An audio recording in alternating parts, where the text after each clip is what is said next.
Try to imagine all life as you know it stopping instantaneously and every molecule in your body exploding at the speed of light. Total protonic reversal. Protonic reversal. Protonic reversal with your host, Conan Neutron. Broadcasting from a secret underground lair in Milwaukee, Wisconsin. A gigantic middle finger to everything that is rock about music, rock and roll, and corporate power. The thing is, though, if you don't laugh, you're going to go on a killing spree with sharpened nails. Confidence of a hero or a fool. I wasn't exactly certain which. Could not be more professional. It's the real one. I choose to devote my life to. That's okay. It means something. It means something. And they got away. You know, that's my take on it. What's yours? Protonic reversal.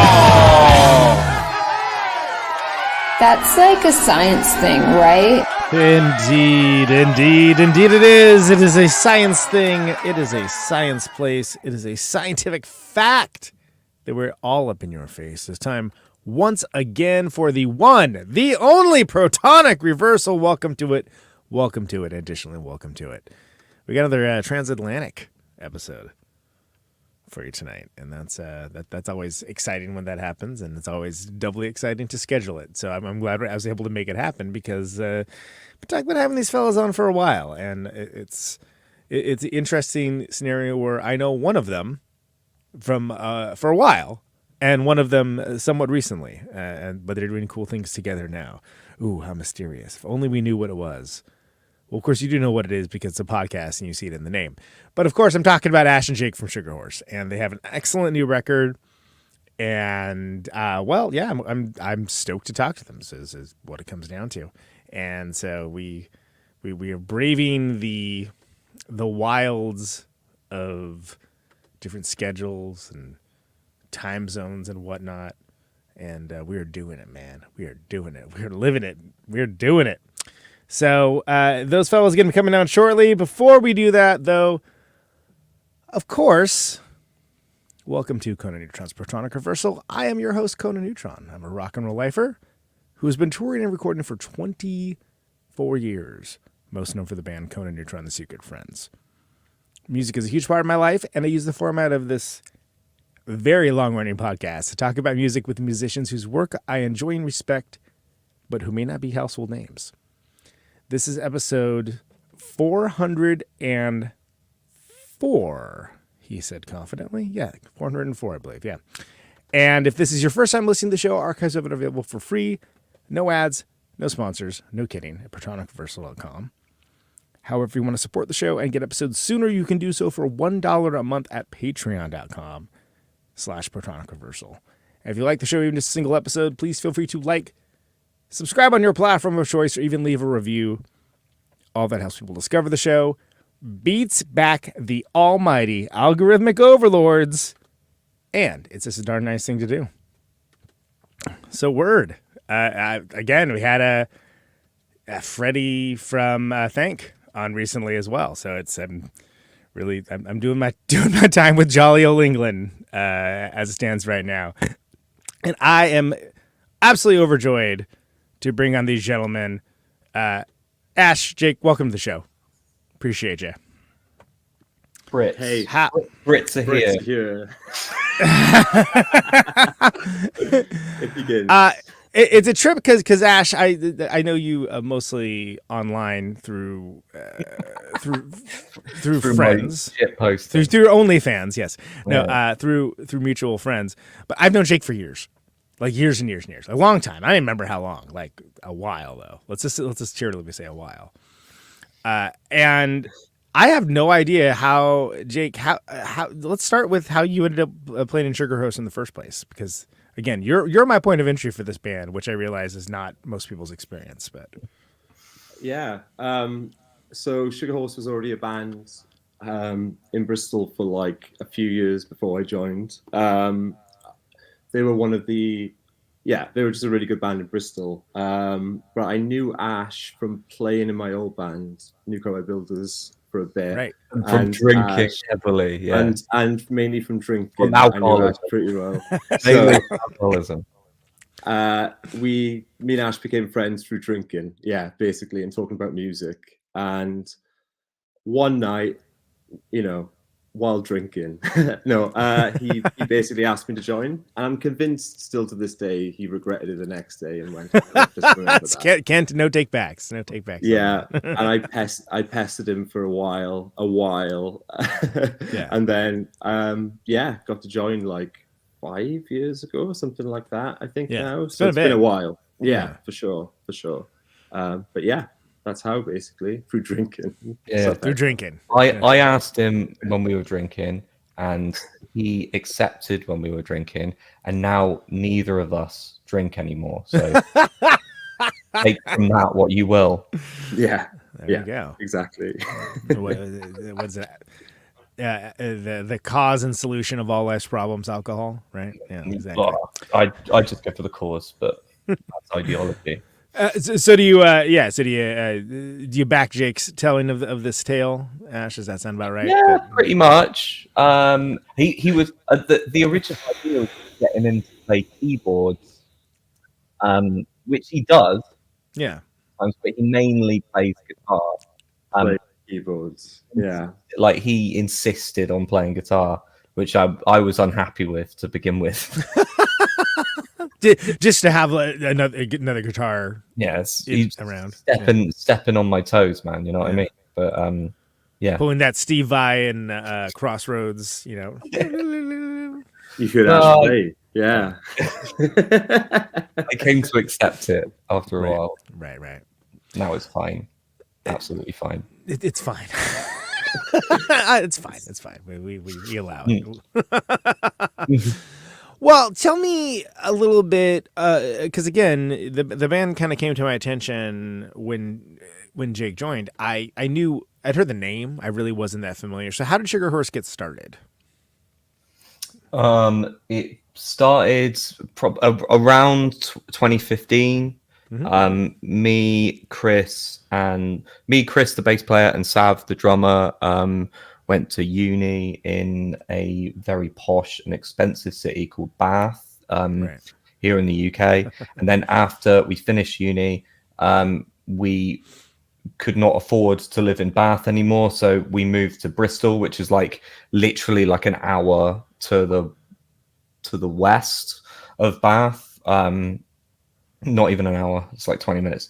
But it's cheaper and it's more like urban here, I guess you'd say, less quaint, and then decided to put something together, but like just messed around for ages, probably about 2 years, just like messed around, just fumbling in the dark, trying to find something, and then eventually came across a kind of idea for a sound that was interesting, and that's when it started kind of, you know how these things work, Conan.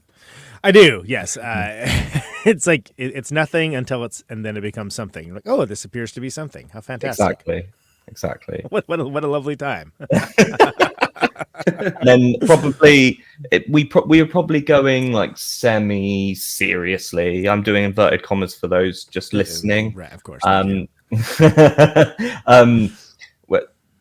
We did a couple years of doing it like seriously, I guess, and then Jake joined in 2018. Jake, yeah, 2019, I think. 2019.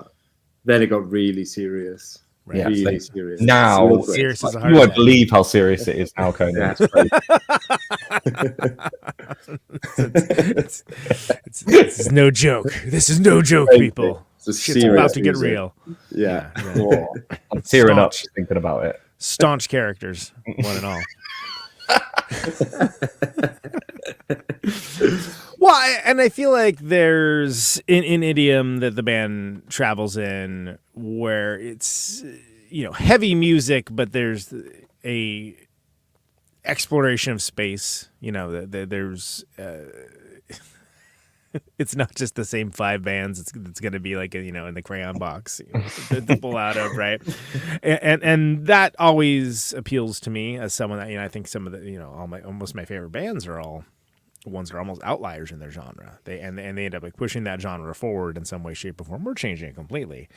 So which came first, the more exploratory aspects of it, or the heaviness aspects of it? Definitely like the weird aspects. I mean, at the very start, it wasn't supposed to be heavy at all. Like I think we were like talking about sounding like Dinosaur Jr. or something. Oh, sure. Yeah. Okay. And that's kind of like, I guess we all like tons of different stuff, but I guess that kind of area of like bit noisy, bit depressing, like 80s to 90s, sure, like indie rock is kind of where everything settles, you know?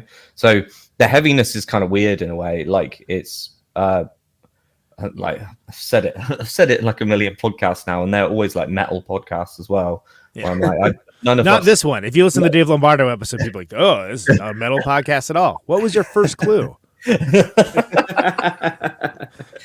Here's your gold star for figuring that out. I wouldn't say like none of us are metalheads. You know what I mean? Sure. None of us would identify as that, and it's quite strange, like interacting with the metal community sometimes. It's because they don't, because like I don't hold it against them or anything. It's just like a lot of the time, like metal bands are just into metal. You know what I mean? It's a little insular, right? Like, and it's there's things to love about the close knit nature of that community. You know, they have these deeply held beliefs and friendships and things along those lines. But it almost can seem cult like when it's not like, hey man, and there are like I just like the riffs.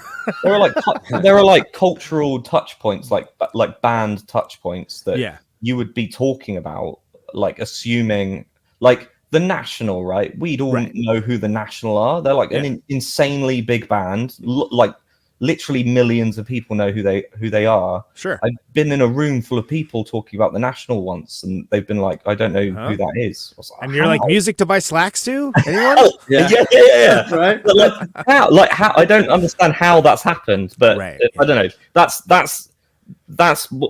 like I'm not dissing it at all. It's just I don't know where this came from, to be honest. But well, no, because there's a difference between, I think, being a heavy band and being a band ensconced. Like in the metal community, right? Like the Melvins, for example. I wouldn't describe them as like a metal band, but if you listen to them, they're a metal band, right? But to me, they're not a metal band because they're not. It's not as insular as you say. It's not as insular as a lot of heavy bands like that are. Well, and I feel, you know, it's there's always just a thing of like, oh well, you know, that band has an illegible logo and a skull on their shirt, so clearly they're they're okay to like. It's okay to like that band. We got put on a festival poster recently. I don't even know what the band's called. I couldn't tell you, but we got put on a festival poster recently, and you know, there's like, we often laugh at like the illegible like black metal names. Of course, it's funny. It's meant to be funny, right? Come on. But I mean, whether it's meant to be or not, it is. I'm sorry, like peace and love. It is now. You know, exactly. There's a band we're on a poster with. Their logo is just a picture of a building. What are they called? It's like taking the Prince thing to the next level. Oh, it's crazy. It's crazy. Well, and you know, and sometimes that can be from a self-aware perspective too. I mean, Chappelle just like doing that, right? Like I was busting balls on that from like when I first met them, like before anybody cared who they were. And I was like, oh, that's hilarious, doing a black metal thing, huh? Just like the illegible logo. I'm like, yeah, we like it. I'm like, all right, fair enough. I didn't think too much about it, and then it's like, oh wow, that logo's. It seems to be doing well. I see it a lot these days. Weirdly crazy.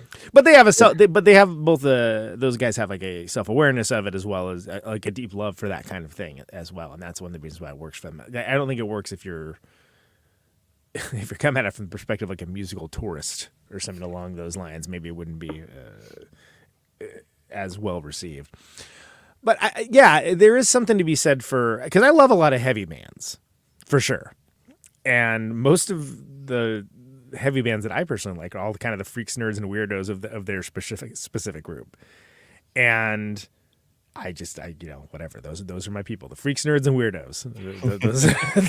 Those are my peeps.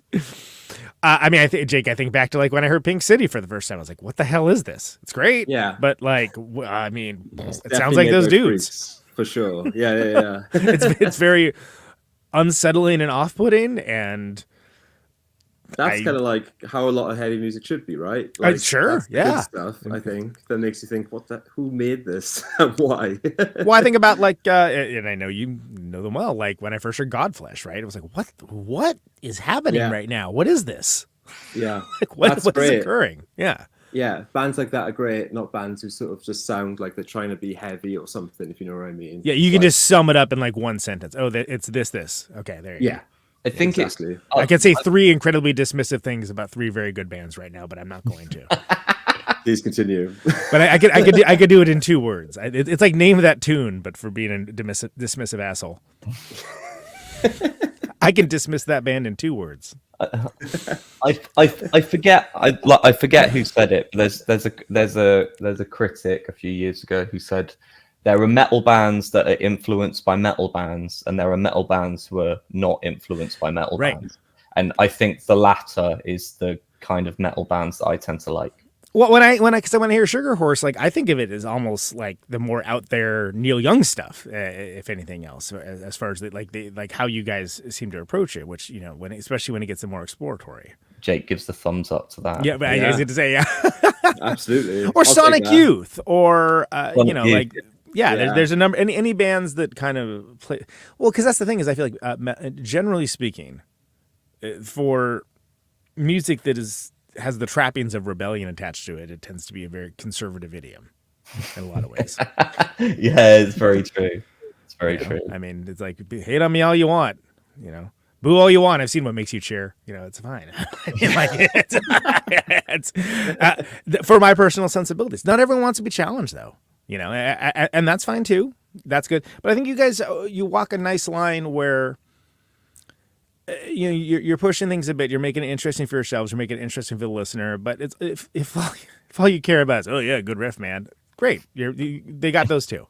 But they're like the big thing that we always try and do is make things as simple as humanly possible, and I feel like that's very anti-metal in a way. Like lots of metal is very focused on the individual and like the technique of the individual and how good an individual's part is, whereas they're playing 75 notes, but who cares? I don't care about any of them, even if it's not like fast or whatever, right? It's like Tony Iommi, people are like, Tony Iommi's riffs. And I fucking love Tony Iommi. I'm not going to shit on him.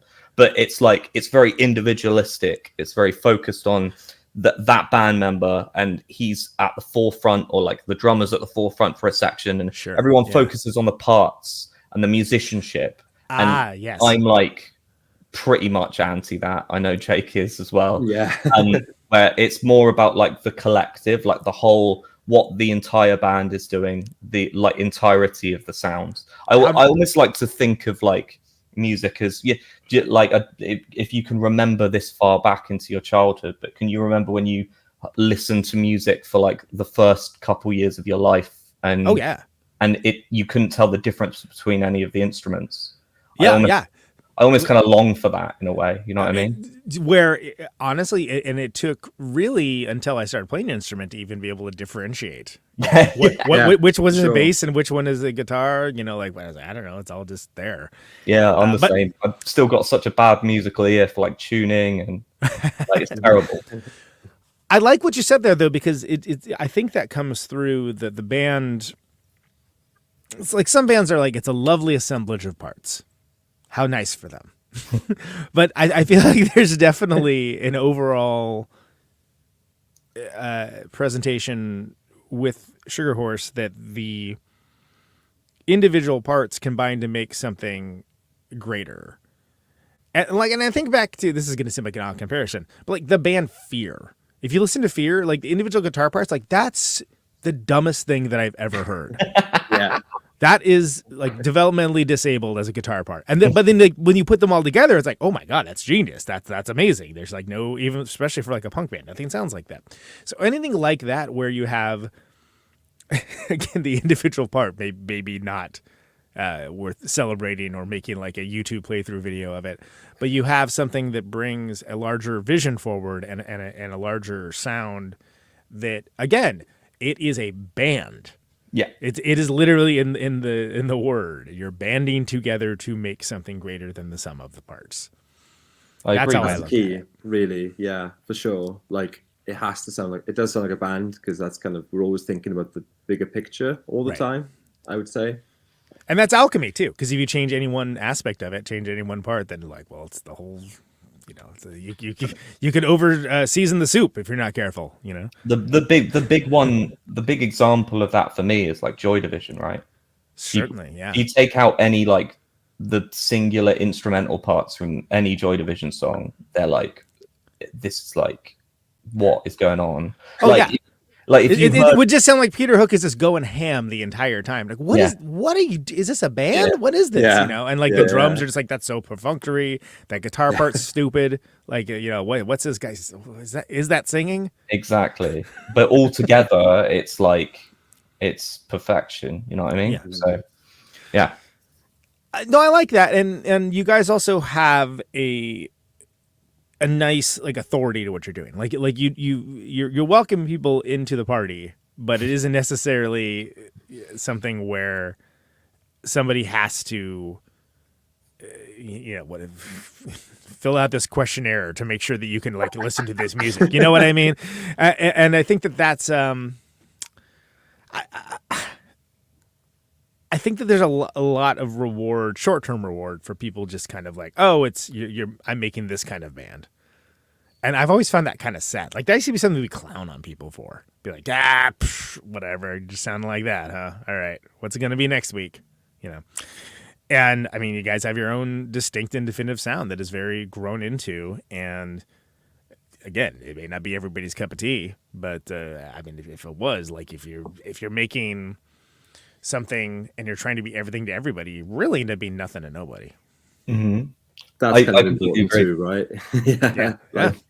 I think anything that strives to be like middle of the road is just a total waste of time, really. Right. Like music, like trying to make background music or music for adverts or something. Right. you may as well just do that. Yeah, exactly. Why? Yeah, probably easier not to play a show at all, or just like whatever. Just cast stop. That check. Just stop. Yeah. Like we've been super happy with the reviews for this record that's just come out. Yeah. Because which we should that one. We should talk about that. They seem to be very divided. So first of all, there are different reviewers that seem to love like that. There doesn't seem to be any song in particular that any like reviewers have shared the loving of, to be honest. People are just picking out different ones. Exactly. And then there are parts. There is one part of the record, but there are certain parts that there aren't like specific parts where people have said they really hated it either. And then like some reviewers have really hated the record and some reviewers have really liked the record.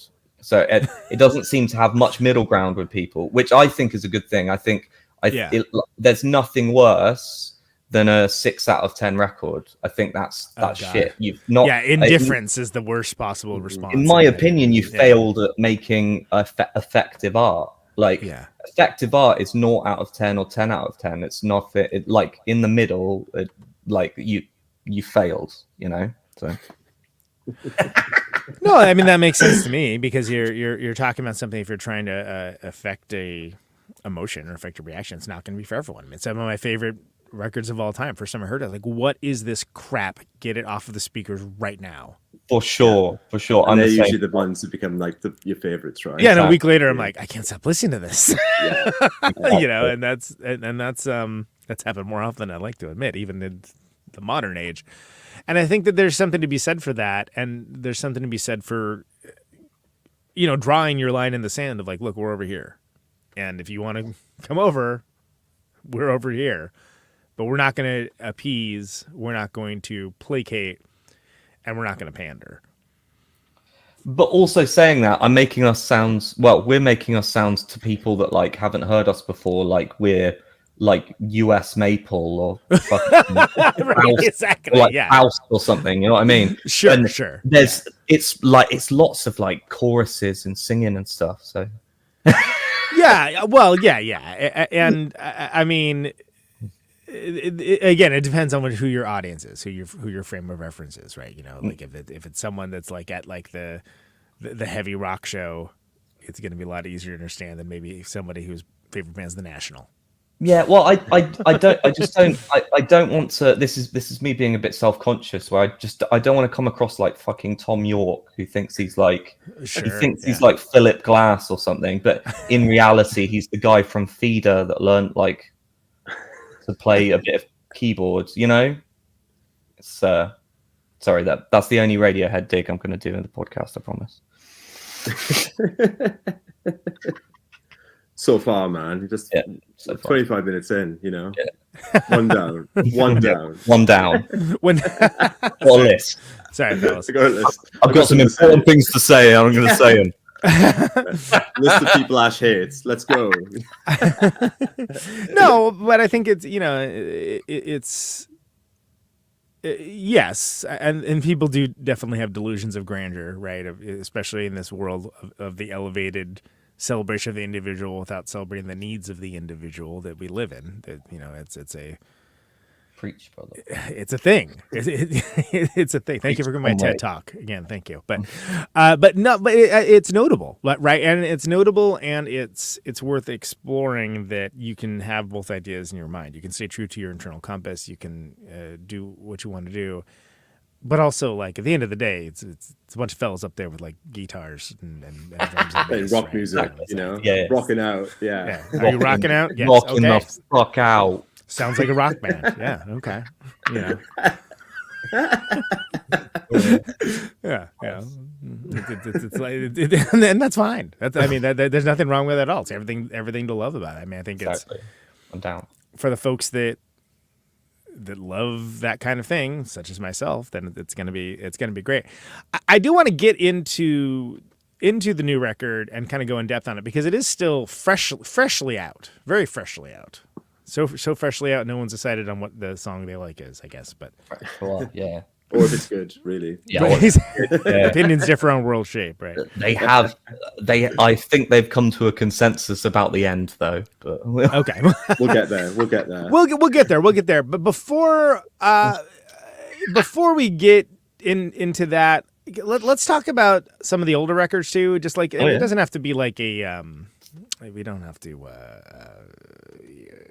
be super involved with all of it, but like I you know, it just let's get like a doesn't have to be a brief history of time, but let's talk about the beginnings of the band. We'll talk about, you know, first record. Let's just go through it and kind of we can chart the progress, if you will. Everyone can chart it in their books at home. I don't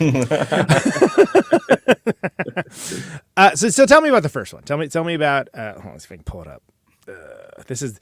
By the way, anytime I'm struggling to put something on the screen, everybody who like listens on audio like wants to throw their phone against the wall. But anyway, that's what I'm doing. Ash can just rant for ages while you do this if you want. Yeah. Go ahead. Just start telling me about the first record. I'm really good at talking shit. You can probably already tell. No, we get it on famously already. I was just wondering if you were going to pronounce it correctly. I say correctly because it's a fucking fake word that's supposed to sound stupid. But so was that just like let's do the most annoying thing possible, or like what was the like? What... the idea, right? The idea we had at the start was just to have like we were going to do like 3 EPs, and all of them would have like a slightly different like D word that was like spelt slightly wrong because we like the like stupidity of it, like the boneheadedness of it. Yeah. So that and it's also like negative, like boring words as well, which is quite funny. Yeah. Like to call your first like exciting new record is called DRUJ. See, and I thought it was DRUJ, like DRUJ, like from like Clockwork Orange, right? I was like, oh, DRUJ, okay, that's like dredge and I don't know. I was just like, I was like, is that someone's name? Like whatever. It's okay, but it's, you know what it is? It's what comes up if you tap that word. That's very true. Very true. so respect for that. Respect for that. So that's one. That one's got the classic. Your degree is worthless, and your parents aren't proud of you. Which is, good song title. Yeah, that's one of Chris's. That's one of Chris's. I think that's like one of the that is before we had like kind of more of a songwriting formula in inverted commas. Right. So it's before we had like a more of a set method. It's still not like a completely set method, but I'd say more often than not, I'll bring in like a very basic skeleton of like, like chords and vocals of a song. Yeah. And then everyone will kind of throw their 2 cents at it, and we'll move things around, and they'll all come up with parts, and it will be a collaborative effort once that comes in. But that bit comes in, whereas that record, lots of it's like jammed. Yeah. That's why it took so long. It takes so long to get it out in the world. Yeah, exactly. Well, and then, and so that's it's there's not, doesn't overstay its welcome, right? It's fairly succinct. It has a really fun bit. The title track in that is exactly, it's a title track, I guess. Yeah, is really good still, I think. Well, the like end of it is. Yeah. It's the first time we like embrace like pure like boneheadedness. Where, just going hog on it. Yeah. Where it's just like an open string and then a random note. That's the entire riff. Right. So you just pick a random note on the fretboard every single time. So it never repeats. It's kind of improvised in a way. Yeah. But in like the most non-musical, like a baby could play it, like very stupid way. So it's just literally, and like I brought up US Maple earlier, and that kind of thing is very much like influenced by like US Maple and like the weirder bits of Sonic Youth and like No Wave and stuff, where it's so stupid, and I want to say primal, but that gives it too much credit. It's like, but it's supposed to be like very simple and very stupid and very like atonal, and it changes every time we play it, and that bit I think is really cool. It's the best bit of that record, in my opinion. Yeah, well, I mean, but there's something to be said for minimalism like that, right? I mean, like like think about like I Flies or the song, not the band, or Boris or something. It's like what? It's like that's so dumb, but it works so well. It's so dumb it goes back to being smart again, which is fantastic. That's what you're looking for when you're doing those. Stuff like that. I, in my opinion, those are the most difficult things to come up with, right? Yeah. Like it there's a certain technicality, sure, to coming up with like a crazy riff that's cool to play, and people think you're really good at guitar if you come up with it, right? Again, see Steve Vai from the documentary Crossroads, right? There's no glory, plus it's quite a lot harder because the simplicity is there. So everyone's written stuff already, Right. Everyone's written fucking Nothing Else Matters, right? Sure, yeah. But I think that's quite a lot harder just because it's very well trodden ground and you have to come at it from a different angle. Well, absolutely. And if you're not, like, what are you even doing? Right? I mean, like, what are we doing here? Like, again, with the National, they were like, hey, you like Bruce Springsteen? Cool, me too. Hey, man, we're kind of National fans, to be honest. Yeah, let's cool it on that, man. Let's make lots of money. Great. Good for them. And lo, they did. So that's that one. That's a Jakeless joint. It is, yeah. Jake's not in that one. I probably should have mentioned that. Yeah. Right. And that's it's the only one though. Fine. It's probably the only one that's fine. The rest are really, really good. So yeah, right. The rest onto the good stuff. Yeah, right.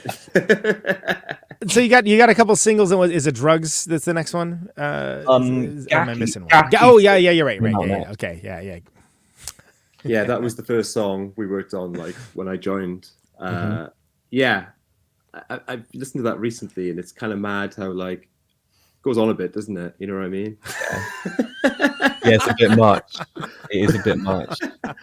There's a cool sample bit in it though. Yeah, it's pretty fun. It's a really fun one. It was a really fun one to write because we were just sort of figuring it out, right? Like two guitars, Ash you'd be like, do we need this other guitarist? You know, but right. Yeah. Prove your worth. Have you tried not being on this one? Yeah, could you just take a walk, man? Take a walk. Maybe go grab a sandwich or something. Yeah, I'd be like, yeah, sure, fine. See you in a bit. Fantastic. No, but that's there's kind of a nice excitement of like almost not knowing what it is until it shows itself, right? And there's something to be said for that. You know, it's the opposite of like the Steely Dan. Let's just play every piece of this 100,000 times over until it doesn't seem like music anymore. Oh, yeah, that's a hit too. Okay, great. Well, so that's and what I always, because I'm the way that I am, I'm always like, oh yeah, when someone like has like a 7-minute song, it's like, oh man, how many songs can they play in their set if they got that one in there? You know, I'm like, why am I worrying about what other bands are playing? Right, but it's something that I automatically go to every time. I mean, this is the exact trouble we've had for quite a while until this latest record came out. It's like a Minor Threat record compared to some of your stuff. Yeah, absolutely. We've been on a tour before where, like a support tour, where we've had a half-hour slot and we played 3 songs a night. It was great. Yeah, it was amazing. Yeah. I mean, if you make them count, you know, it's like when I one time I saw Sleep and they're like, "This is our first song." And our last song. They proceeded to play Dope Smoker in its entirety. Yeah. Okay. Well, I've seen a band called Bell Witch. I've seen a band called Bell Witch before play for like an hour and a half, and they didn't stop. It was like one song. So. That's Earthless does that too. At least they used to. They started actually having breaks now, but I respect it. You know, I'm sure if you partake of certain substances, it's even better. But as long as it's not like an hour of like Yngwie Malmsteen soloing. Yeah. Miss me with that. Oh. Yeah, nothing could make me more depressed than that, to be honest. Christ. It's like being locked in a Guitar Center. No, thank you. I'm good. Doors locked from the outside, bitch. No. Anyway, yeah. So that's a kind of a Hallmark song, not like Hallmark like the cards, but like for the sound of the band as it kind of quickly became defined. It was recorded at the same time as the next EP after that, which is Drugs. So that's all the same session. Got it. Which would have. But I mean, that would have been a very long record if that had been on there. It's a very long record. Very long EP. It's like the longest EP ever. Is it still an EP?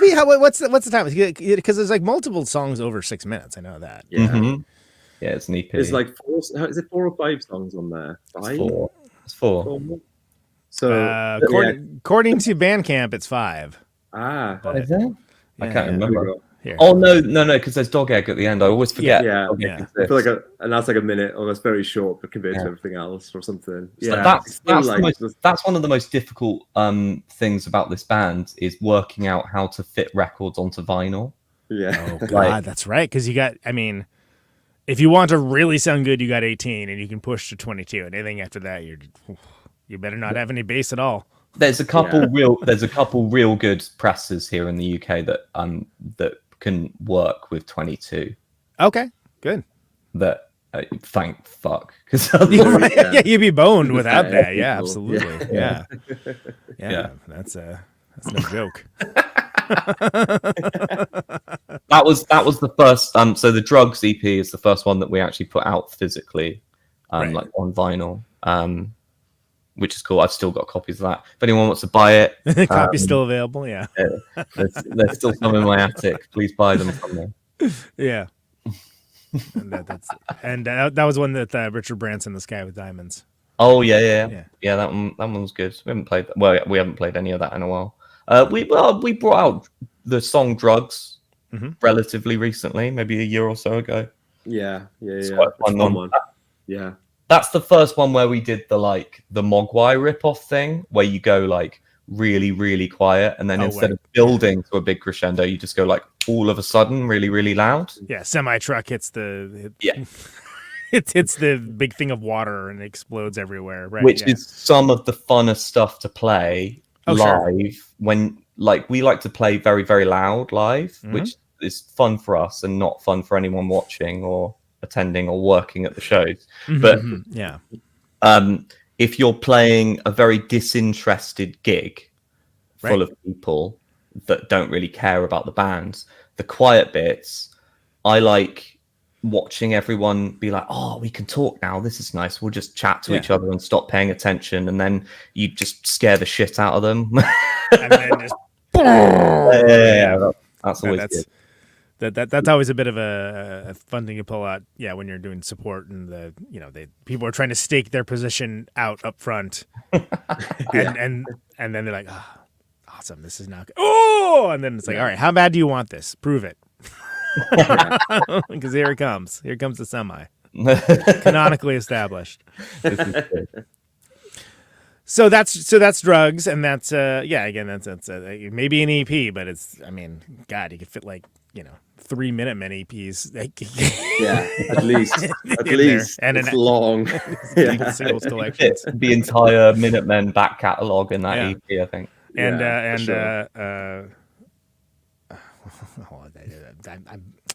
was the Led Zeppelin song where he does the drum solo for Forever. We used to we used to tag our sets with it. I can't remember what's called. Moby Dick, yeah. But our joke is we only did the riff. We never did the drum solo. That's pretty good. Which, like, every once in a while, somebody like, so I was like, yep. You got it, gold star. I when I DJ'd one time, I played all of Moby Dick, and I did play a Minutemen EP during the drum solo, and then it kind of faded back in. Felt very proud of myself. Yeah, that's great. That's better than playing the actual Moby Dick drum solo. So. Yeah, because who wants to? I mean, I'm so high right now. Yeah, we can't. We know. We know. We understand. So that's drugs. And hold on a second. Let me get my freaking. The Great Shame was next. The Great Shame, and then So okay, so tell me about. By the way, wait. So and that one is 20. That one's 2020, right? Something else. Yeah. It's like it was like fall 2020, something like that. Yeah. I feel like that might have been during lockdown or something. Yeah. So what I'm driving at is it being during the peak COVID, which we had an election at the same time too. Great, awesome. Yeah, it stopped and started right over here. Yeah. So there was like 3 kind of lockdowns really, and I think in the gap, in the times where we could see each other, we must have recorded Great Shame and Slam Dancing probably at the same time. Oh yeah, we released Slam Dancing in the Burning Building as well. Yeah, sure. So sort of Slam Dancing in a burning building, of course. Yeah, great. Well, it's one with the skeleton, live, life, live, laugh, love skeleton. That's another like cultural difference, right? Yeah. You would think that everyone would know the song "Slow Dancing in a Burning Building." Well, at least know the title, because it's like, it's like lame, like C-list rom-com, like what, you know what I mean? Everyone knows of that song. That's really not the case, especially in the UK. Not that many people know that song and then you whittle that down to like people that go to like heavy gigs and stuff. They literally think that we seriously that's like a serious title. Oh wow, this guilelessly, huh? It's funny. Okay. Wow. Which makes it better, to be honest. I enjoy it more. Sure, yeah. Works on multiple levels. Right? Why not? Yes, and so that's a kind of a strange time for anything, really, I suppose. But being a band and keeping it together and moving forward, it's in a way I feel like the world kind of became a little more accustomed to like these smaller releases, more frequent but smaller releases. And the middle of that Great Shame song, there's like a drone section that has a vocal sample of a documentary that me and Jake but everyone did like the watching and listening parties during lockdown. That's right. Me and Jake got really into watching the most boring films that we could find. It got intense, and we watched this. So there's a British director called Molly Deneen, who's actually done like incredible documentaries. And there's one called, what's it called, the Angel of Heart of the Angel. Heart of the Angel. That's what it is. Yeah, and it's about a tube station in London, the Angel tube station that was having to be like renovated. So it was like part of it's getting knocked down and rebuilt and stuff. Yeah. The people that work there, who are all like in like trade unions and stuff, they were really unhappy about it because they think their conditions are going to get worse, and they think that lots of them are going to get laid off. And also it's a thing about like the world changing and like a former possibly greater time transitioning into a more horrible individualistic neoliberal time. Sure. It's like it's the mid to late 80s, I think, obviously in London, and like the world has changed. Well, London's changing like rapidly, effectively, and it's like these old-timey characters, kind of like there's loads of great monologues and stuff. And there's a monologue of a guy that works at that station, is in the middle of that, kind of all about like, I'm trying to remember what he says in it, but it's mostly about like how things are like degrading and they've changed for the worse, and he's an impasse, you know, and like it felt fitting because lockdown kind of felt like that as well. Right, you have sort of similar similar moods. Yeah. so to be. Well, and you know, there's a rich tradition of that. You know, if they think back to like, you know, Negative Land, right? But you know, Godspeed You Black Emperor obviously is going to be, someone's going to mention that if it's that kind of thing, like taking something that's a sample but not like a sample that everybody knows. But like someone might be like, hey, is that interesting? and just contextualizing it differently, I think. Absolutely, that's the key. Well, because context is everything, right? And that was the whole Steel Pole Bathtub thing. It was like, well, that was like some weird, you know, 1950s noir, but now it's something entirely different. I don't know what it is now. You know, it sounds like this band. Great. Marcel Duchamp, Armand, all that stuff. Sure. Yeah. So that's the Great Shame. And of course, Slam Dancing in a Burning Building, which again, I said the Live, Laugh, Love skeleton should have tipped them off, but it seems so obvious, right? I mean, it is to me, but I've got an overdeveloped sense of wit, I suppose. But, and we mentioned drugs. So there's by the way, so there's Live Long After and then the Live Long After, right? Like that's because it's a live record, yeah. Yeah, I appreciated that. I was like, I'm glad someone did. Good on them. Good on them. Like it's unbelievable stuff. Come on. Yeah, I mean, like, look, that kills the record store, you know.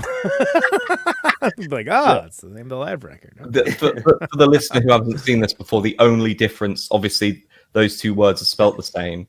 The live version is just all caps. It's caps, yeah. Yeah, I remember this well. Which, when you're trying to register that digitally in any service, really, you can't do. So they don't like it. They do not like it.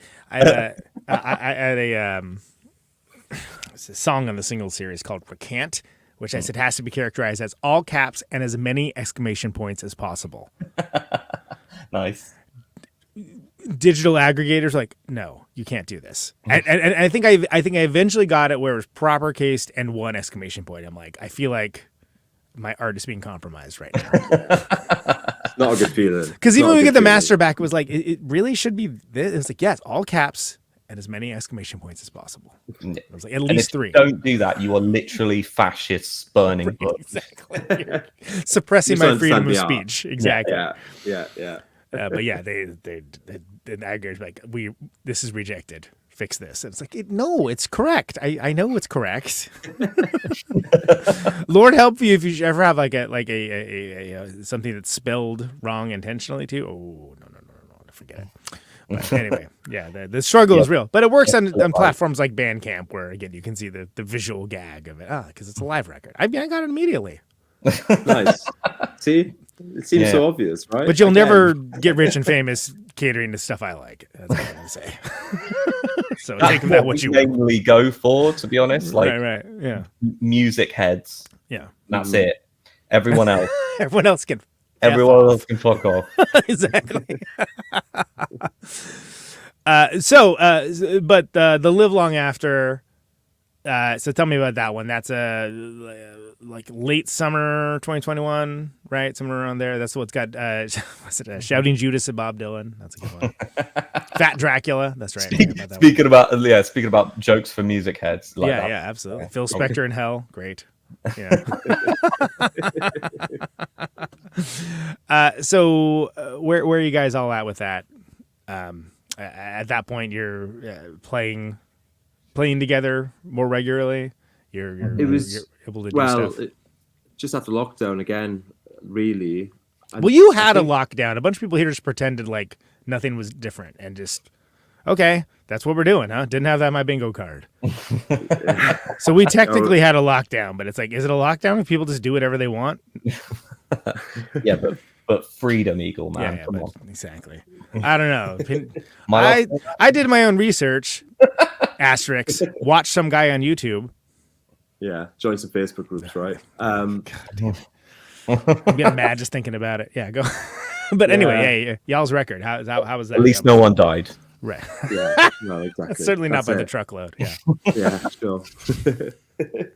Yeah, we just came out of lockdown, and I think Ash, you had a bunch of demos, right? I feel like half the record was kind of written before like the last lockdown, and then in the last lockdown, kind of put the rest of it together. Yeah, it was the only record we've done so far that's been at a like proper posh studio. It's the and like with there was a proper producer like engineered it and assistant produced it and stuff. So yeah, it was a bit less DIY than the others. I think you can. But what I really the thing I hate the most about heavy music is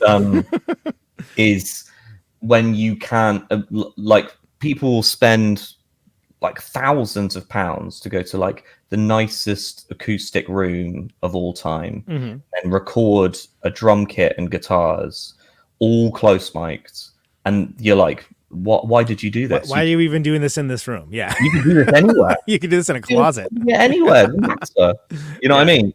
I do. The best sounding records to me are the ones where you can hear like the room, like loads of the room. Yeah. And there's something about like modern production where the drums to me sound like they're recorded on separate continents. You know, I think it's right. They're really separated. They're separated by an ocean. Yeah. I think it's like people trying to kind of emulate that, like, you know, like the drum programming sounds. Sure. But it sounds like it lacks energy to me. I like being able to hear like the drum kit is one instrument, not a set of instruments in my head. You know, absolutely, yeah. Definitely, and there's nothing wrong with like close mic and drums. I mean, that's a great sound, but it is. I'm always you do that as well. It's just the like. I'm surprised when people go to places that are known for having like a good drum room, and it's like, wow, did you record in it or no? yeah. Exactly. It's crazy to me. I don't understand it. But yeah, that was a big thing on that record. Like, we recorded in that studio because it used to be a church. We recorded it in the big hall in the church. Nice. People were like, really? Like, heavy records don't get recorded in big rooms like that. And we were like, yeah, it was awesome. We put up loads of room mics. It was cool. It was a good time. Was it, Jake, had you been in a studio that fancy before record? Never. Had any of us? No, never. It was terrifying, really. Oh, but, I kind of Ash had, the boys had. No, yeah, it was up in Leeds, so we got to stay up there for like a week or something. Yeah. And it was kind of an experience. It was so cool, you know. Yeah, nerve-wracking, but kind of like one of those things that once you start playing, it's absolutely fine. Right. Yeah. Once you start actually doing it, it's like, oh yeah, I know how to play music, right? No Yeah. problem. Just about, That's another thing as well that we've always done. The records don't get tracked like regular rock records do, where it's like someone records drums to a click track and then records bass over that, and then multi-tracks guitars over that. Like, one, there are no click tracks. Two, we all play in the same room all together, all at the same time, and those takes are final takes. And three, we like maximum 3 takes a song, really. It's like and what happens if somebody screws up at like 7 minutes and 15 seconds or something, though? You just like hell with it. You underestimate how ridiculously simple the songs are to play, for one. Okay, fair enough. Okay. And like sometimes, like if I can be bothered, I'll fix it. Right. But sometimes the mistakes sound good. Like that is true. There's like a semi-famous Steve Albini quote where he's like, "No one almost had a favorite record until they heard the mistake in the second verse." You know what I mean? Like, yeah. Yeah, if anything, it adds to it, right? It's something defined later on. Yeah, it's a thing that people like. Yeah. They repeat it, and that's a written part now. Yeah, exactly. What are you talking about? Trying to get anyone in the band to do more than 3 takes is impossible anyway, if I'm honest. You know, like, not gonna happen. Half the time, it feels like nobody wants to do one. That's a push. If you can get, there's quite a few songs on that Live Long After, and the new one, which is probably like 1, really. And then the new one, I'd say half that record is 1 takes.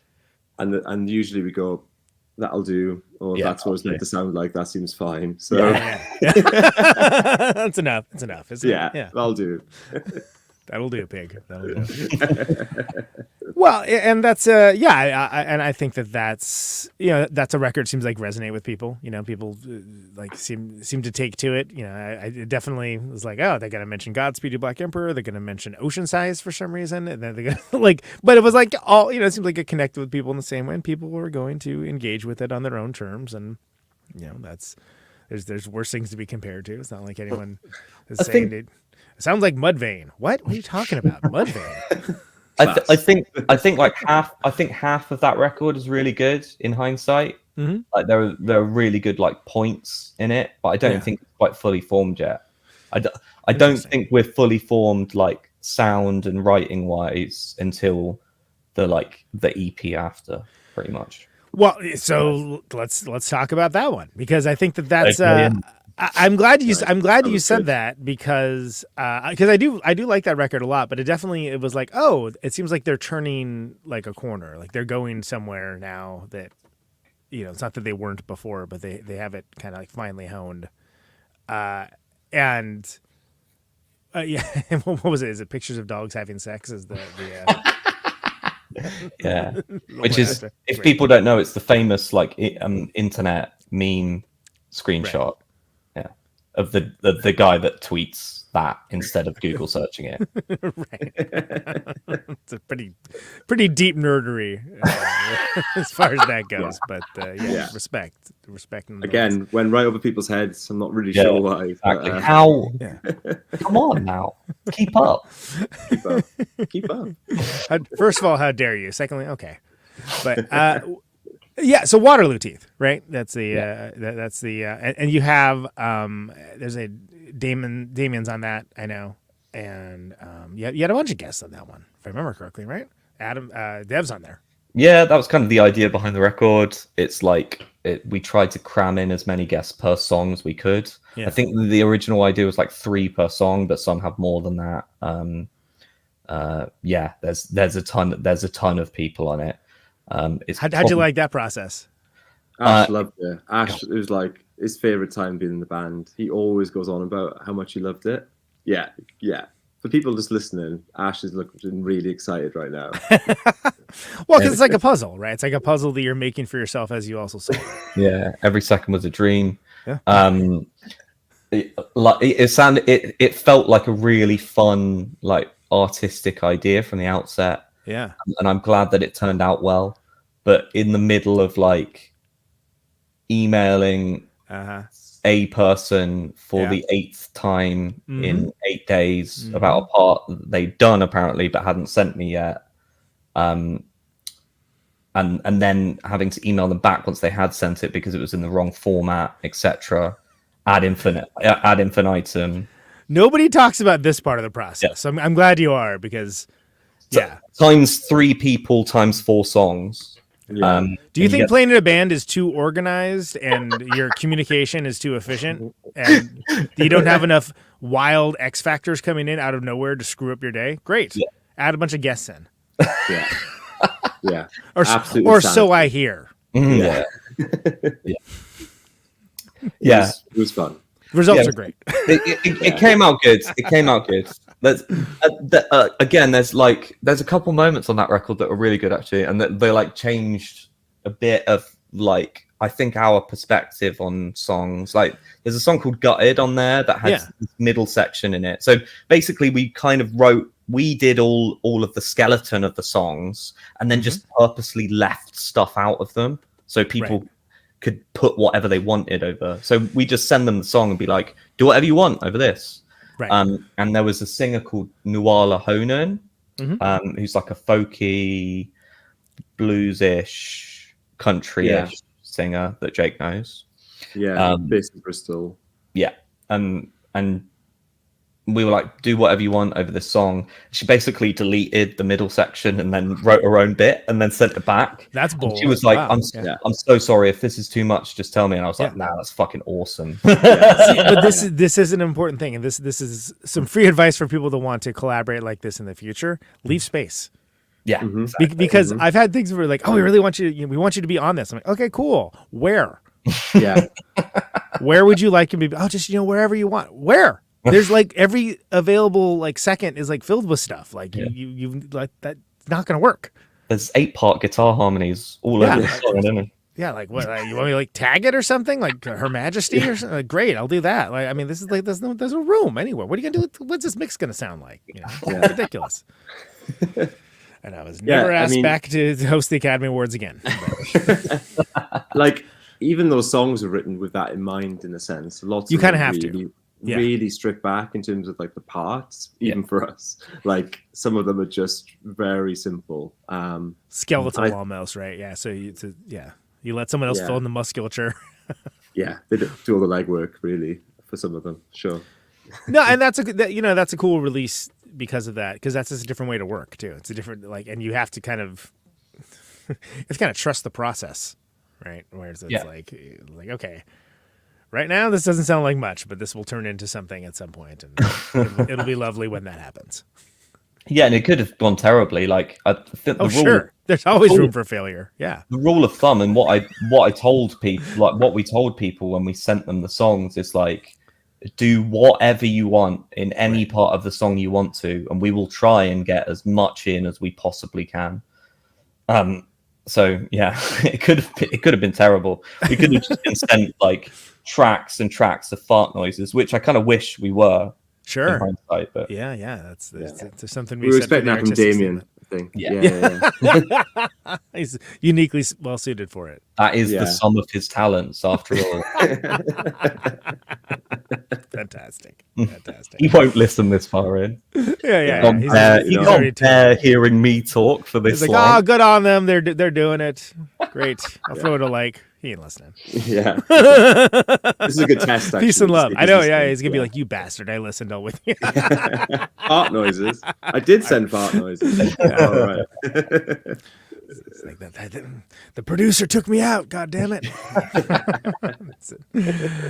And of course, so there's thrash music too, right? Like you have the popular cassette format that you had. That was a little experiment. That was the first thing we put out with our own like record label. So how'd you like that process? No, it's fine actually. Like the record, like the 2 records before that were put out on a record label called Small Pond from Brighton, who don't exist anymore. But when they were winding down, we'd made like very good friends with a fella called Vlad, who was one of the owners there. Okay. And he offered his services as a kind of management type bloke, but also he wanted to like start. Was that his title, management type bloke? Yeah, management. So he type signs his emails. very Exactly. official. His little sign that says it on the desk. Yeah. Yeah. But he's also like the I'm doing air quotes again. Yeah. Co-owner of the label with us as well. Yeah, like a big cooperatively owned record label. It's nice. Sure. Yeah. Well, you know, and there's the comrades. There's such a nice ability to be able to sell things direct to the people that want it. You know, that even although you get to discover all like the fun things like VAT and stuff, you're like, what? What is this? What am I doing now? Yeah, the costs. In America, it means being incredibly angry at the post office almost all the time as they jack up the rates yet again for media mail. Where it's like, really? Again? Didn't you just do that?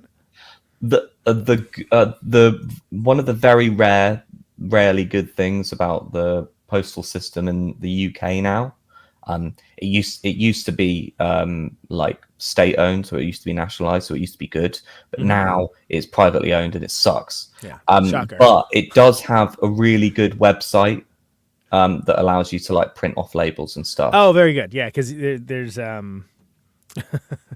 we have that too, but it's not a very good website. Right. It's pretty terrible, and that's why most podcasts will have like a stamps.com commercial with it. Although I do not take sponsors electively or ads on this show, never have and never will. But Pirate Ship I actually quite like, and that's what I use. They do good work and have until now. Yeah, you can see now that I've said that, they're going to be like, "Hey, you know who I love? Donald Trump." Oh. Jesus Christ, shut up. But you know, you really. I think I made a post a couple years back. It was like, if you told me years and years ago when I first picked up a guitar exactly how much time I would spend packing up records and going to the post office, I probably wouldn't believe you. Oh, tell me about it. Which it's great that people want them. Don't get me wrong, but it's like, wow, I sure do like go through a lot of packing tape. It's really absurd how much packing tape I get. Yeah, I bulk buy, like in wholesale, buy fragile tape, which is not like a life dream that I had. Well, exactly. And then you get to the point when you find someone else who knows, like, okay, so what's your connect? Do you have do you buy in 12 packs? Do you buy in 6 packs? You know, like, yeah. What kind of mailers do you use? And like, how much? Okay, how much for 100? Yeah, exactly. Always the mailer question. Yeah. My advice to any budding bands is always get the solid cardboard ones as thick as possible. You think you're saving loads of money by buying the like flexi bag ones, but all of those records will get returned because they'll all get bent. They're all gonna look like they got thrown at the purchaser. And they landed on the front desk that way. Assume that all of the post you sent out is just getting fired out of a fucking cannon. Yeah. It's like a t-shirt cannon, but with records instead. Yeah. Shooting records out. It's like, oh, they'll get somewhere near there. Close enough. They'll figure it out. They're a quick study. We're in the depths here. This is great stuff. It's so good, right? Yeah, exactly. Is this advice? Is that what this is? This advice? The advice is don't fucking do it. Don't ever do it. That was literally everyone that ran an actual like proper record label, successful record label. That's what everybody said about the singles set that I did. Like, don't do that. Like, what? Really? I was like, no, don't do that. I was like, I'm going to though. And they're like, yeah, but you really shouldn't. You know that. But I'm going to. You know that super famous like Michael Azerrad book. This band could our band could be your life. Sure. Yeah. That made everyone want to start bands, and everyone fucking adores that book. That book should just be called "Don't Ever Fucking Do This." Exactly. How to ruin your life. And perhaps maybe have some good times along the way, but definitely ruin your life. Absolutely no good times. Zero good times. Zero good times will be had. Exactly. So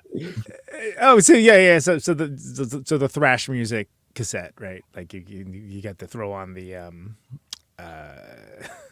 didn't you have like a throw in a like a guitar pick on that too? Oh yeah. There was I'm sorry, excuse me, plectrum. My bad. Plex, that's what we used to call them. But Plectrum damn near killed him. Thank you. They were picked. The infamous Music Sucks Sugar Horse picks. Yeah. But yeah, that had a cover of the Tears for Fears song on it as well. That's right. That was that one. Yeah. That was good. Yeah, it's right. When I heard that, I was like, that's a good version of that song. We like covering songs by bands people pretend to hate, you know? Yeah. That's the idea. We want to do a full album one day.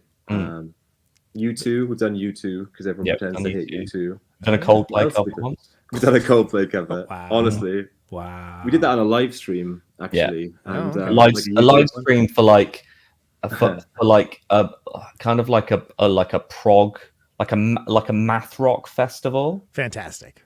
Like that we get booked for quite a lot. And we were like, what would annoy the audience? What would be the most annoying thing to do here? Yeah, well, there you go. Play a Coldplay song. I remember Ash introduced it, and people were going, "Are they really doing this? Oh no, they're doing this. Oh no." Right. Just look at the comment section. Yeah. It was great. Great. It does seem like Chris Martin would be a very nice fella to like just have as a friend. I'm sure he's very nice. I mean, it's a shame about the music, but like it does seem like he seems like a solid guy. It's like to be fair to him as well, they've actually like followed through with the whole like if we're not going to tour unless we can tour completely carbon neutrally, which is that they probably lost a lot of money. Sure, absolutely. To be fair, yeah. So you got to hand it to him in a way. But that's it, really. Yeah. I mean, the last consciously few records, uncouple this. Thank you. Pretty much everything since like X and Y has been unforgivably bad. But it's ear cancer. Yeah, I mean it's horrid. But I do like the sad boy post Britpop. Yeah, like first few records. To be honest, they did split 7-inch with the Heavenly States like early on. It's something like they agreed to do before they like hit really big, and they followed through and did it. And that it's those kinds of follow through. I'm like, all right, yeah, they seem like decent enough fellas, you know. Yeah, like, cool. They've got that shoegaze song, that like early song that's like super shoegaze as well. Yeah, I can't remember it. Anyway, in summation, Coldplay. Thank you. Plus 10 out of 10. Brilliant. Exactly. Absolutely brilliant. Primary influence on Sugar Horse. Yes. Yeah. First. We got to talk about Truth or Consequences, New Mexico. I've been there multiple times, by the way. Have you? I have, yeah. It's not very impressive. But New Mexico as a state's impressive, but Truth or Consequences, the town is like, all right. I'm here. Here I am. There's a sign. Click. Let's get the fuck out of here. I don't actually know that much about like obviously the story about the name is like interesting or whatever. That's actually a quote from a book. Weirdly, a book called "I Hate the Internet" by Jarrett Kobeck, which is semi the subject matter of the song. It's about like that song is about like the creation of art and how that's the closest I think you can get to an actual religious experience on earth. And it's kind of based around that. And there's a chapter in that book where he repeats the name of that town over and over again as a kind of mantra type thing. But yeah, that's where that comes from. It's a tough phrase too, because you can imbue a lot of meaning into it. And it's like, wow, that's truth or consequence. Oh, wow. Okay. Yeah, that's exactly. heavy, right? You know? It's very odd. Yeah, it's very heavy. Very heavy. But also, my favorite thing about that is we decided that it would be very clever to obviously that song is one song, but it's like separated out into separate songs for it's like movements. Some might say. And we were like, oh, there's not enough words, but if you turn the comma into the word comma, then there is enough words. We're a very smart band. It's cerebral. Exactly. It's cerebral. And pedants around the world celebrated. That's good. That's good. Very good. Very good. I wish it was a more impressive town because it's like, you know, you go there, it's like, all right, cool. It's a great name. I love the song, really. Yeah. I think one of the best song is more impressive. Yeah. Song's far more interesting. One of the best things about the name of that song as well is as soon as we announced it, like 3 or 4 of the like American like bands or artists that we know messaged us, just being like, replied to the post, just being like, "Oh, I've been there." Well, because it's the kind of thing that because I come up from touring like in the Atlas days, right? Like pre MapQuest even, where you just like open up the map, like truth or consequences. Whoa, like you just see like strange town names, like there's a place called Zizix, and it's like, okay, that sounds like the sound somebody makes when they catch their genitalia in the zipper. But I mean, it's where somebody lives. Okay, Zizix, sure. And so there's a certain lore, especially when you're traveling long distances, as you always are when you tour in the United States of America. They're like, "Oh, what's that? Yeah, I bet that's interesting." But it's worth, you pop out at the gas station, take a picture by the sign, and move on with your life. There's a village in the UK that I think it might be the only place name in the world with an exclamation mark in the name of it. Fantastic. It's like the most like posh British name for anything ever. It's called Westwood Ho. Fantastic. That's great. Oh, so That's good. Great. The digital aggregators would not want to put that song in there. Yeah, exactly. Like, no, We'll try that out. That'll be the next one. Yeah. Push the boundaries, not just of the music, but of the distribution. These audacious titles.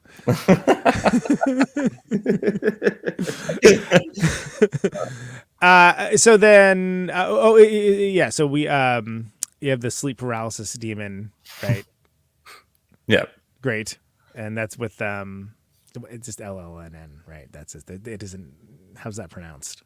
No, that's how it's pronounced. It's just letters. They're Danish dudes. Some of the best dudes.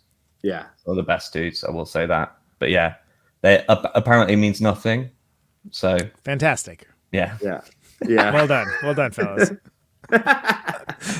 Way to chain yourself something over absolutely nothing. Great. Well, actually, Catel, their keyboard player, did tell us that it stood for loose nuts. But I'm not sure if that's LLNN is better. Okay. Yeah, they were doing the first record. They were like, "We really have to change this name, guys." Yeah. Well, they made the correct choice. Yeah, even though so. Forever be like, the one with the letters. Yeah. Them. I mean, it worked for Chick for a while, But there's the thing. Oh, it's three repetitive noises, and it's like, okay. I've always found that so weird for a band that sounds like the least pretentious shit ever. Like it's fun dance music. Yeah, that's all it is. And like the singer like infamously just wears like hot pants live and just like dances like an idiot like the whole time, and he seems like a legend, to be honest. But then they have the most pretentious name of all time, where they're like, it's just actually three repetitive noises. Yeah. It's so weird. I don't get what happened there. Well, and before they hit, they were just because that was a band that came together from like every other people. They all had other bands in Sacramento that were like, they're serious bands. Oh, is it they're a Sacramento band? Yes, are they? I assume they were like New York. No. They're definitely Sacramento, and like everyone was in bands that this is the serious band, this is the dance band is what everyone really would call them. We're gonna go see the dance band, right? And it was just like their singular objective was like, we're here to dance and have a good time. I've seen them before, and they're so fun. Yeah, it's great. I mean, and even when it was almost weird to me when they got big, but it's only because I was like, I don't know how in the world, like, how do people know where to find this record?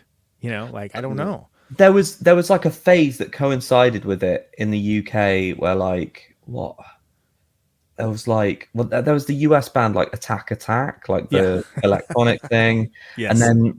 That like there was a thing in the UK that was so fucking lame called like New Rave that lasted for literally about 3 weeks. I don't know what it is, but I already hate it.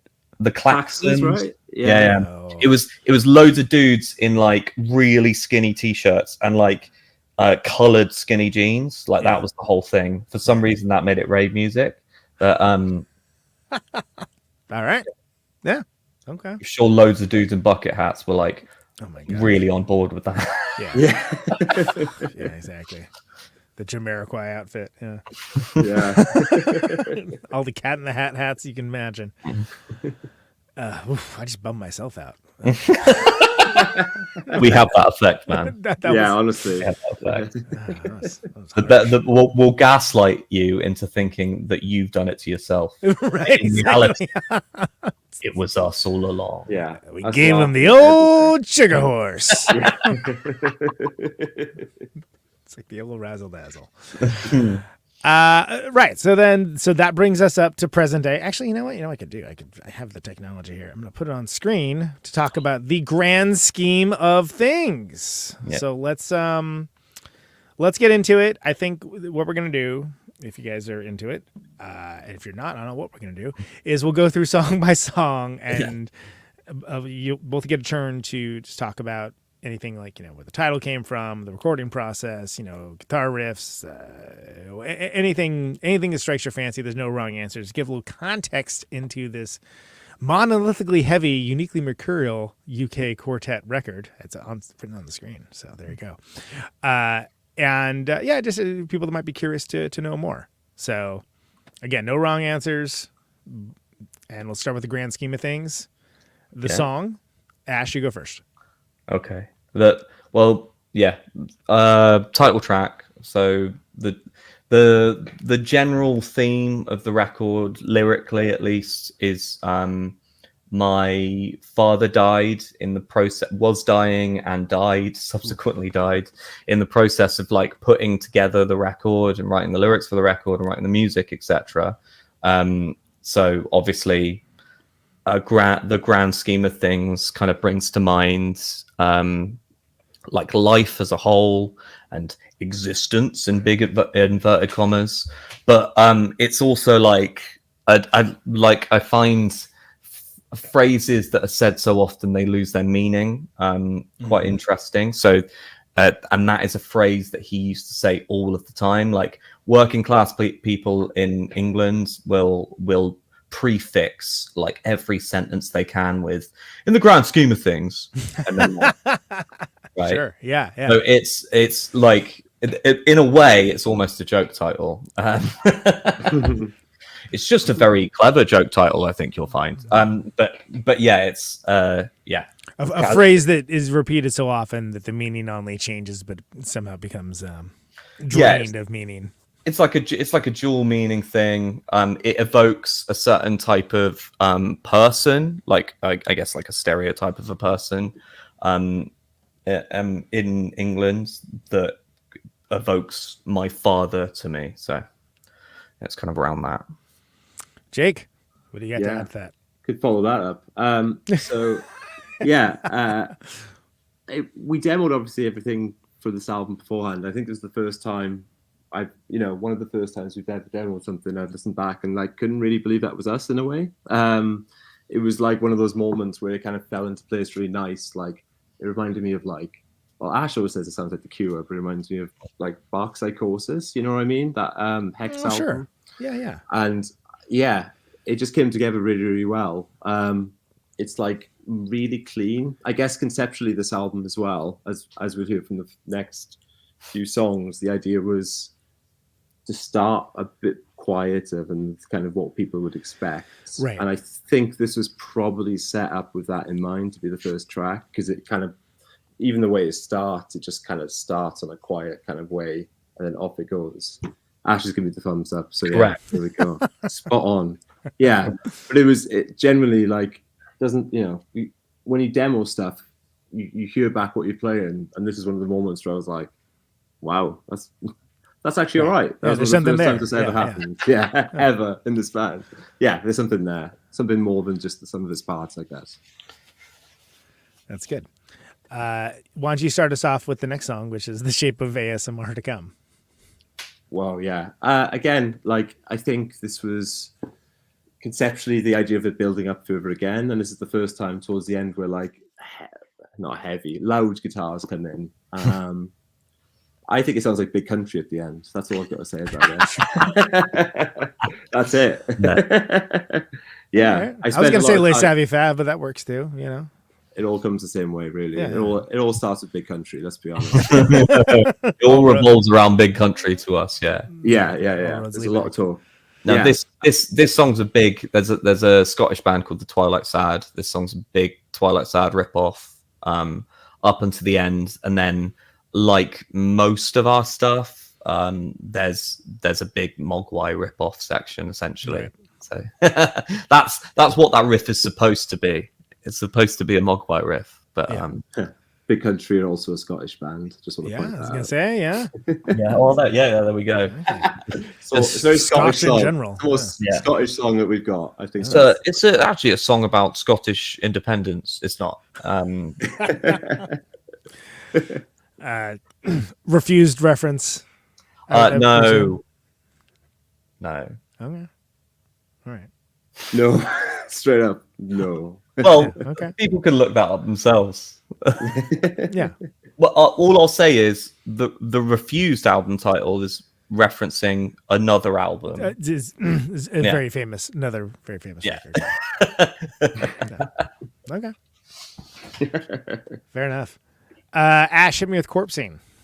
Yeah, this is my favorite song I've ever written. I think I've said it to death in a few podcasts now, but there's that myth when you start like getting into pop music, right?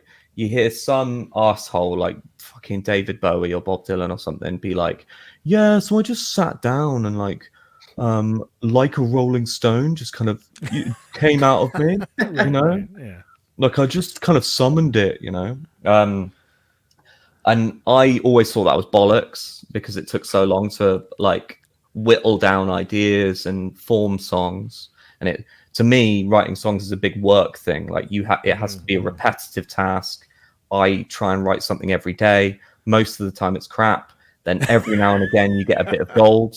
Right. And you do that for long enough that you get enough gold that you can put all that gold together and it makes a big gold thing, you know? I think the phrase is even a blind chicken finds a kernel of corn now and again. Exactly. And I'm very much a very blind chicken. But this one actually worked in the mythological way where I was sitting downstairs while my daughter was sleeping upstairs one mid-morning, and I was just playing a couple chords and the whole song came out in one go, including the lyrics and everything. So fantastic. And I still think it's really good and I like it, and yeah, it's nice. Jake. Nice. Yeah. It's again like one of the things we want to do with this album in general was to like condense stuff, keep it simple, even more simple, reduce the length of songs. I think with Corpsing's interesting. We've written similar type songs before, but this is by far like the most effective really in terms of how quickly it gets to the point. And like, well, actually Ash can probably talk more about this, but when we recorded it, how many guitar overdubs at the end? It was there's a lot. So I play keys on this one, so whenever I play keys, Ash is like, I can put as many guitars on as I want. Yeah. So and he kept, Brian May was mentioned several times. Yeah. And I was disgusted. We'll know the exact bit at the end that I'm referencing. Yeah. I put down one keyboard track, and I was like, that'll do. And then next thing you know, 8 hours later, Ash is there tracking harmony after harmony. You know what I mean? Honestly. This is going to be a sidebar. I was just talking about on this tour when we just played the Godbellies or tour or whatever. There's a one-off show, but the Lips Incorporated song "Funky Town." Are you familiar? Yeah. Because it has that do do do do do do do do do do do, and it's like. Somebody just sat there and was like, hey, how about this? Right. And it's like, that's like one of the most, I don't even care if you like the song or not. That is one of the catchiest, that's like commercial, like advertisement jingle level of like, oh my God, it's in my head again. Yeah. And just this real simple, very perfunctory keyboard line. As a keyboard player, I totally relate, It's absolutely insane.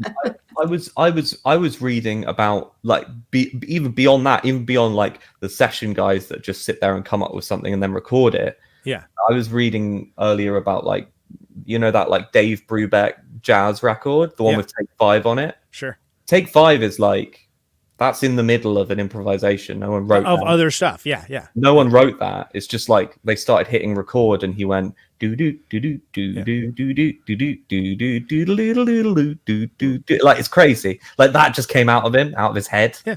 Like improved. Oh, what's for lunch? Okay. Yeah. Man, all right. No, but so I mean that harkening back to it just fell right out of me. You know, it was divine inspiration. I am of the divine perspiration mindset, frankly, of that. Like, same. I so am. This is very much an exception. I'm not saying that this ever happens, really, Right. but yeah, it feels good to have a song where it happened at least. Right. And then I can milk that forever. So like one song, in right. 20 years time when we do the Talking Head documentary and I'm like coked out, you know, and I'm like sweating. Yeah. And like maybe there's a cat on my shoulder or something. I can be like, and yeah, I was sitting there one day and it just kind of poured out of me, you know. Felt like I was being touched by something from another plane. But yeah. There you go. Sounds like you got it all worked out. You're all ready. Yeah. All planned out, man. Mullet proof. Jake, you're gonna lead us. Yeah, on this sure. one. If I can ever highlight it, there we go. People again, audio listeners, no clue what I'm talking about. But Yeah. What's going on? I'm Just failing to highlight a word is what's happening. It's very intense. It's very intense. Yeah, exactly.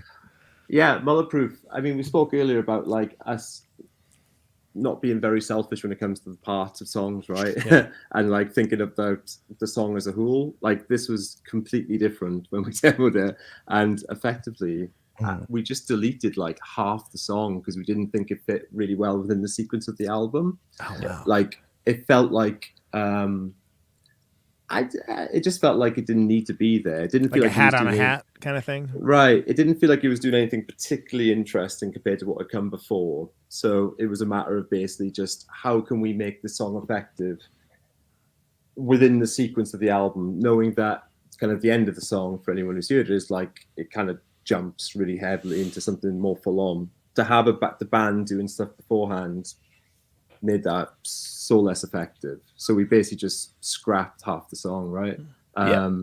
Yeah. Again, this all comes down to like the idea of the album having an important sequence, kind of A beginning, middle, and an end. Yeah. Sure. Right. And just where the song is, we don't care really about like our parts in the song, but also what does that song do within the album is really, really important for us, I think. Mm-hmm. Yeah, well, and that can, those are decisions that is easier to make when it's not your first record, True. Yeah, like that's a very good point. I think there's a lot of times, especially for younger folks, where they wouldn't necessarily even think to make that choice, let alone, be bold enough to do it. Yeah, and the first record is very much like that, where it's a bit more like bolted together. It definitely has like ebb and flow.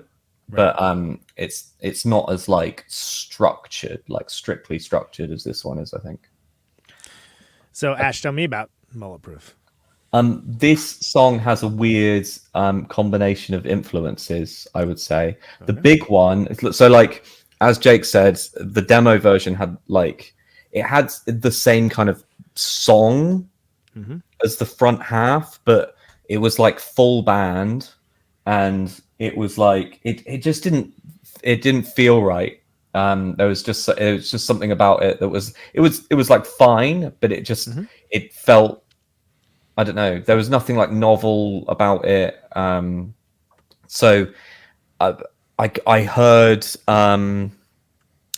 there's a song called The Fall. There's a song called The Fall. There's a song by a band called The Fall, called Berry Parts 1 and 3.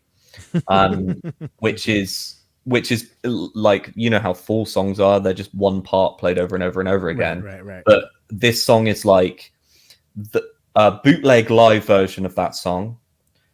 That's how it starts, and then it goes into a demo version of that song, and then the studio version, and they're all on that studio track, and they like flow into each other.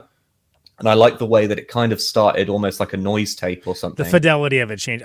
Was it that Bark Market song, Visible Cow, right? How that song starts, where it's like the entire. I mean, it's such an audio engineer thing to do, but like, it starts off using like this frequency range and like widens up to here, and then like when all the drums it comes in hot. It's like exactly it's very pleasing.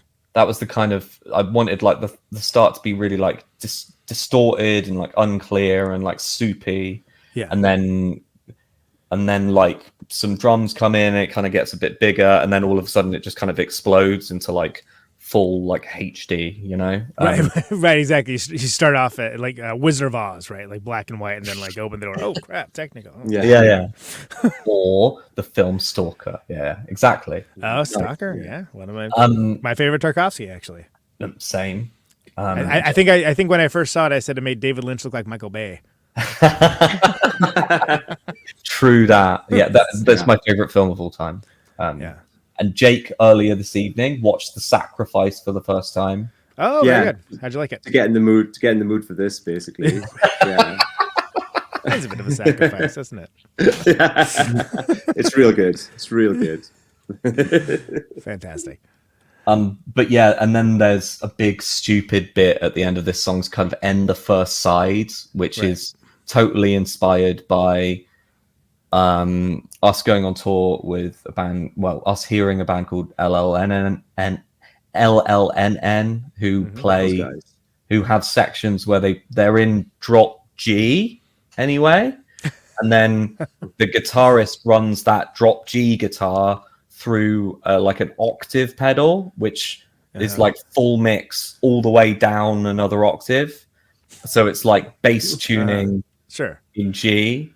And we ripped that off for the end of this. So there's it's that stupid. That's spinal... what that kind of. Yeah. Exactly. The like sick sound. Yeah. All right. Yeah. It's live from Satan's bowels. Very good. Spit Beach is the next one here. Come on, man. Jake, you can go. This is a fun one. So talk about drop G. So I play baritone in the band, and it's kind of tuned to A standard, right? Oh sure, yeah, right, yeah. But what it means is that I can tune to drop G quite easily without it being too much of a problem. Whereas to Ash and Chris, with semi-regular have like 16 gauge strings on. yeah, it becomes a problem with like, well, in also every way you can imagine. Get military grade guitar tuners. Yeah.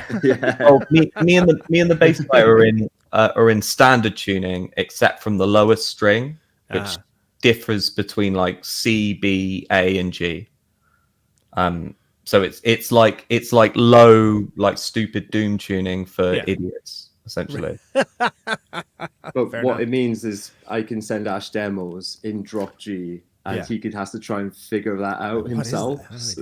So I think that there's a few. I think this is a G song, right? This is one of those songs where I've just gone, here's a bunch of shit, man. Figure that out. There's a few bits. Good luck with it.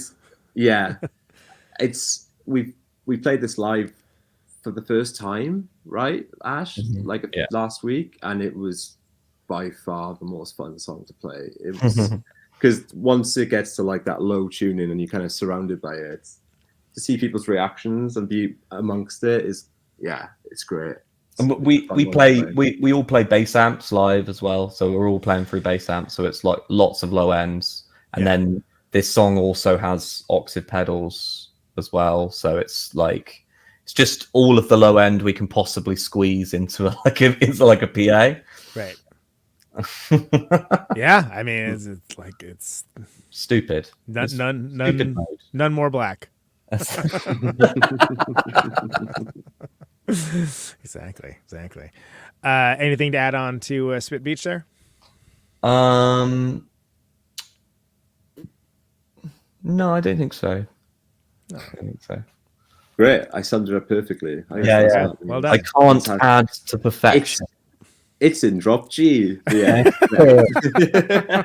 It's stupid. We tune low. It's hilarious. On to the next thing. Ash, you want to go for New Dead Elvis? New Dead Elvis. New Dead Elvis is lyrically about the kind of cult around suffering for art, right? Which has always been pretty silly to me. So like we all know the like examples of artists that have like died or tragically like killed themselves in pursuit of a kind of sadness that's like romanticized within art and music and etc etc etc, and I've always found that like to be a big waste. Like imagine if we still had all of those people here, the world would be a better place, I think. And it's like it's kind of all centered around that kind of sentiment, really, and how it's like cultish behavior, and it's basically just for people who aren't the artists to make money off of that, which sucks. Yeah, that's a bummer. Great. This is so great. Like, yeah, he's dug you a hole. I'll just say something really funny about this. Yeah. What I will say about this one is the music video is well worth checking out. Oh, yeah. So in South Wales, where I'm from, there's a seaside town called Porthcawl, and every year they host the Elvis Festival, where all these random Elvis impersonators basically hang around this British seaside town, drinking in the street, and kind of, for like 2 days. We managed to get some people, some friends of ours, to basically go over there and film it for the music video. Ash has probably still got the full length Ash has got the tapes from like a couple of days worth of filming these ridiculous people dressed as Elvis. The music video is hammered. Just hammered, like day drinking, like hammered Elvis people. And sure. Yeah. In Wales, it's very surreal. Very surreal. So it sounds like quite the tableau. Yeah. Let's see. So next up, Jefferson Aeroplane Over the Sea. Again. Another title for the head. Yeah, another for the heads. Exactly. Yeah. I'll start with this, saying it's probably my favorite on the record to play, or like in general. Like it's like pure keyboard synth misery, basically. right. Yeah, it's a lot of fun. that is a lot of fun. And yeah, just generally, like I again, it sounds really a lot more accomplished than a lot of stuff we've done before in terms of what it's trying to do. Yeah, I haven't got much else to say about it apart from that. Well, and it's does it relatively succinctly for you guys. Yeah. Relatively. Oh, yeah, that's probably something we should. Yeah, a lot of qualifying criteria in that compliment, but you're right. Loved it. I loved it all the same, man. Exactly. we wanted to be a lot shorter and more concise on this record as well. Yeah. So that, like that isn't by accident. With like one exception, but yeah. So a lot of the songs were more traditional, like pop song length, I guess. Right. Like standard, like rock and roll type songwriting tradition. This one is like it's one of those. It's an attempt to do that Cure like keyboard wall song, like Plain Song off Disintegration. Yeah. There's a song on Faith called Funeral Party that's the same. It's kind of an attempt to do something like that. Obviously the ending is very different. That's like a big choral section. I really like choral music. I like the sound of multiple human voices all singing together. It's soothing. But yeah, that's the main idea behind this. The lyrics on this one are probably the most like obviously about my father. So yeah, I like this one. It's nice. It's a nice song. The movie show that I'm on, we just covered the Lost Boys, and I was thinking about that Cry Little Sister song. Oh yeah. Which is great, and Schumacher's only direction to the fellow Gerard McBain who composed it, which one of the all-time like movie and song kind of intertwined songs, right? He's like, I want there to be like a choral part, I was like, oh, it's like, I mean, absolutely, yeah. It makes the movie. You know, it gets those vibes perfectly. Totally. For sure. Let's see, so we got Office Job Simulator now. Ash, why don't you hit that one? Yeah. So this title is from like I don't know if he's made it across to the US, but there's like I don't even know if you can call him a comedian, but there's a guy called Limmy, who's like a Scottish like comedian type guy, over in the UK, who had some TV shows for a while, but then quit TV. Now all he does is Twitch stream him playing games or like watching videos, and most of the stuff he plays are like simulator games, and he'll find like the niche simulators like truck driving simulators. There was one I saw him playing like a grocery shopping simulator one. Like Macrame Simulator 5000. Okay, he did it's like a flight simulator one. He did like actual real time flights from like London to like Glasgow or something. Like an hour-long YouTube video, and he's just kind of there. It's good stuff. It's good stuff. Damn, is my finger not on the pulse? Yeah. He literally has like thousands of people. Oh, I believe you. It's class. Yeah. But yeah, that's where the title kind of comes from. Like musically, this is probably the most mad song. It's kind of a rip of that Part Chimp song, 30 Billion People. Oh, sure. Okay. Yeah. It's like the rhythm is kind of based on that a little bit. And I love that. I love that Part Chimp record. I don't think it's actually their first, but it's for me it's their first. I don't think I've heard anything earlier than that. But I really love that record. It sounds like hell, but in a good way. Yeah. I think it was. Yeah, that's the one. It's got Hello Bastards on it. And stuff. B2 it's called I Am Come. Oh, that's yeah. right. Oh, that's right. Yeah, I went back to that one. I saw. I got into Thriller first. Yeah. And specifically, it was the album art. Where I was like, what the fuck is this going to sound like? It's also like a guitar tone record. Absolutely. Yeah. That record's like a guitar tone record for people that hate guitar tone. You know what I mean?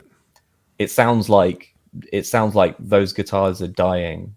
Yeah, it's wrong in all the best ways. Yeah, doing those shows with them in the spring was that was just like that was lovely. Imagine. That was like, and it was very lovely for all the other, let's be clear, dudes right up front. They're all having a lovely time as well. Peeping game on their tone. It's like it's less complicated than you think it is. Yeah, for sure. It's mostly in the hands. But back in the day, there used to be this famous video of them that was on YouTube. I don't know if you can still find it, but there's a famous video of them basically playing in like the front of this pub in the UK that's like probably not that much bigger than this 5 meter by 5 meter room. Right.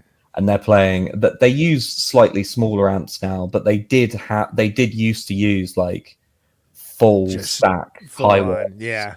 And it was like, a set of them cranked up in a 5x5 room with like 10 people in it, and you could see like the camera shaking the whole time and stuff. Right. Yeah, and the camera's shaking because I've toured with the Jucifer, so I get it. Like it was just like, oh yeah, like your skeleton is vibrating because there's so much waves coming at you. Like we attempt to do something similar. Yeah, the Part Chimp are probably one of the few heavy bands we kind of agree on, right? In that sense, like who we think are actually doing something. I don't know. It's all about that sound, right? That breakup kind of sound. It's great. Like it's kind of funny. Like I never thought about it, but like Office Job Simulator to me sounds more like us or how we were, but in many ways. And it's kind of funny for it to be to bring in that kind of Part Chimp thing, because I remember me and Ash would talk about guitar tones that would destroy people quite a lot when I was joining. So it ties it all up quite nicely, really, for sure. Yeah, it's nice to well, it's always, especially in quote unquote heavy music, whatever, anytime you hear someone where they're like, what's happening right there? What is that? that's always lovely. For sure. I like those kind of unconventional, like broken sounding guitar tones. Yeah. Parch Imp are like the masters of that, really. Oh yeah, it's like multiple ones per record, right? Where it's like, what's happening? yeah. So and then, good. And then talk to Tim, and he wants to talk to you about Newsies or something. What Newsies? What are you talking about, you bad man? Like, all right, well, sure, I get it. You're not a tone chaser. All right. I think lyrically, this one's a big like. It sounds almost stupid to say when you're British, but like shortly after my dad died, the Queen died over here, and like I don't like the royal family. I don't think it's a good thing in 2024 that we have like an anointed like family that we're supposed to like sing to like occasion. Like, I know, right? Fucking mad. But she died, and we just had like a little like 20-person funeral for my dad, right? And then she died like a few months later, and there was like an enforced fucking month of mourning. Oh my god! And it just like really pissed me off. Like we got shrapnel over here. I'm like, I'm sorry, didn't we fight a war not to have to give a damn about this? Completely fair. Worthy of war, to be honest. But there was literally a week where the BBC turned into a news channel that only did stuff about her dying for an entire week. It's crazy. But yeah, that song's about that. and it's loud and stuff. Yeah. That's it. Yeah. So mostly succinct on this record. Mostly, one exception. One exception. The big controversial song. Yeah, exactly. The hot topic, if you will, Space Tourist. Having people be so annoyed by the ending of this song has been incredibly entertaining. So I'm not sure if people. Well, some people seem to think it's a big joke. Other people seemingly can't seem to handle the idea of having their own thoughts. So it's like, oh no, 20 minutes of one sound. What am I going to do? It's also not just one sound. Like things do actually happen. True. True. Like lots of people think that it's like a big trolling joke. And yes, we are very aware that it's like a ridiculous thing to do. Like it's a silly thing to do to end a record with 20 minutes of one chord. Yeah. But at the same time, we do really enjoy like drone music and like ambient music. Like I really love Windy and Carl, like a band called Windy and Carl, who are from the States from the late 90s. Grouper, sure. We're really big fans of Brian Eno, like who? Yeah, exactly. Right. We're really into that kind of stuff. And like, there's kind of like I've been to see My Bloody Valentine, and they do the Feedback Holocaust. Yeah. It's kind of an attempt of doing something like that, where it's just like at the end of the record, we just play the whole frequency spectrum up and down for 20 minutes, and you're supposed to just turn it up as loud as your stereo will go and kind of just sit in it.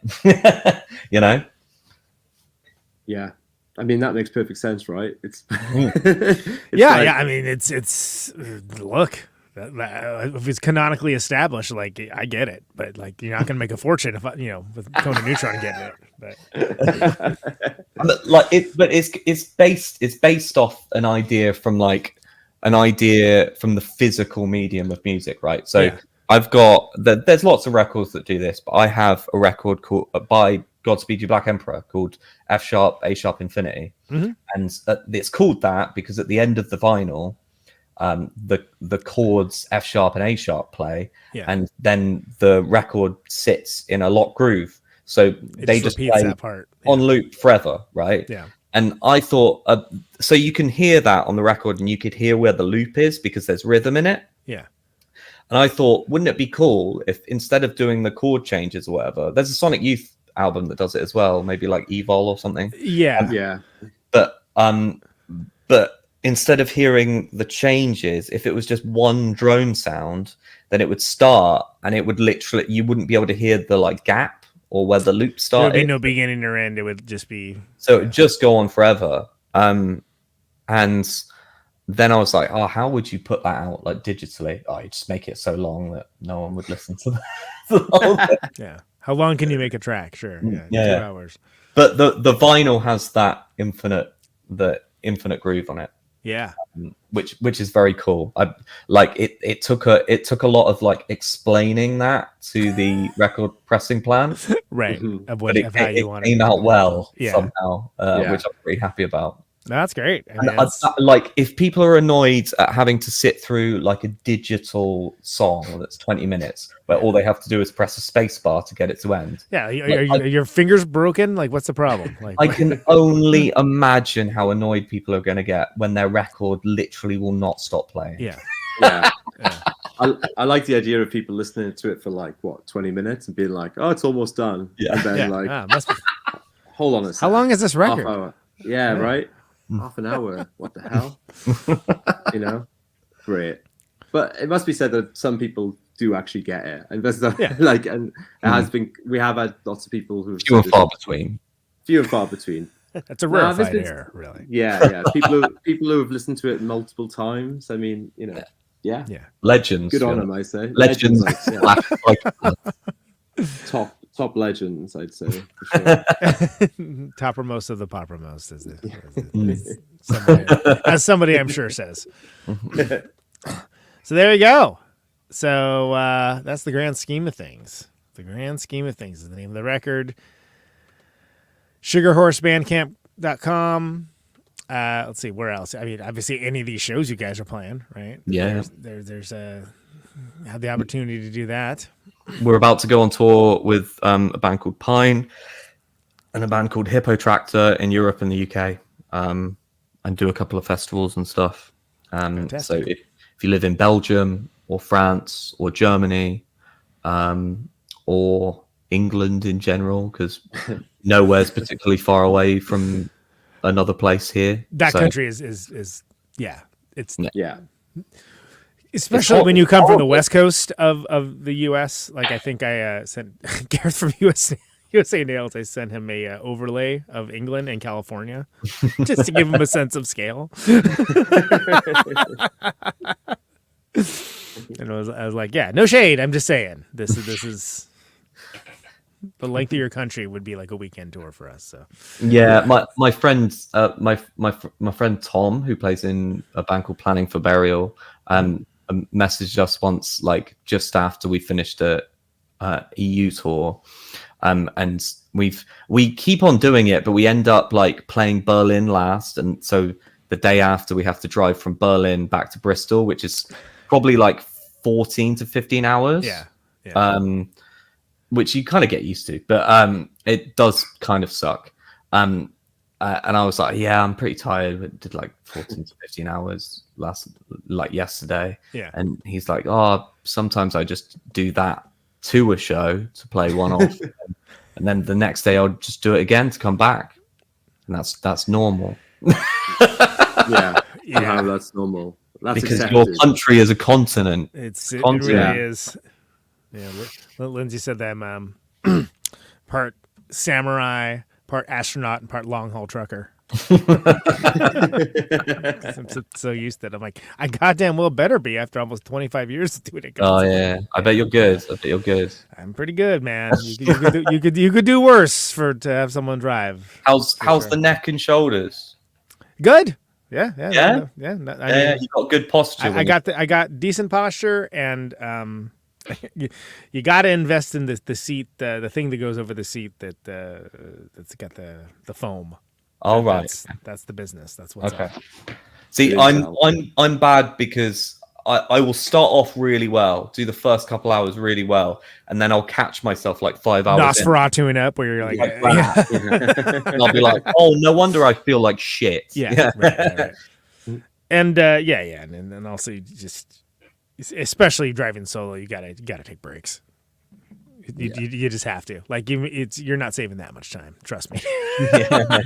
You may think you're saving time. Nah, not really. Also, better to get there in one piece too. This is very true. So fellas, it's been great. So grand scheme of things, I'll link it into the show notes, all that great stuff. Glad we got it in before the tour. Glad we got it in, frankly. Yeah. I could have ended that sentence right there. It's been a long time coming. It's been a good time. Yeah.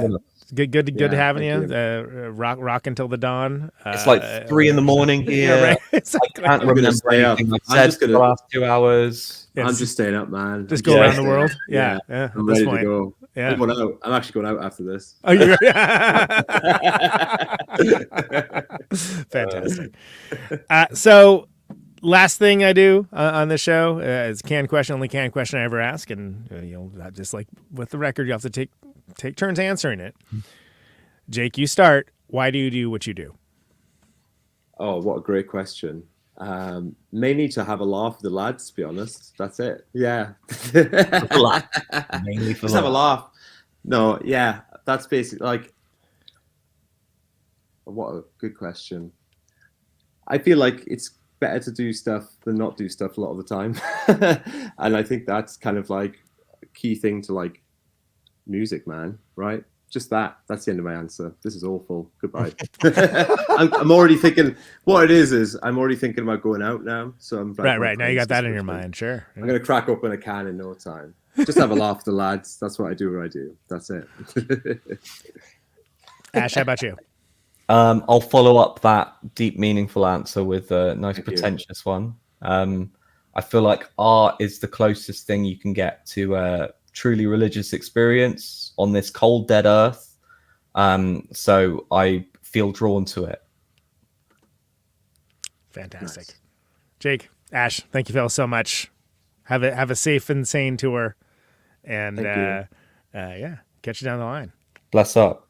See you later. Take care. Bye.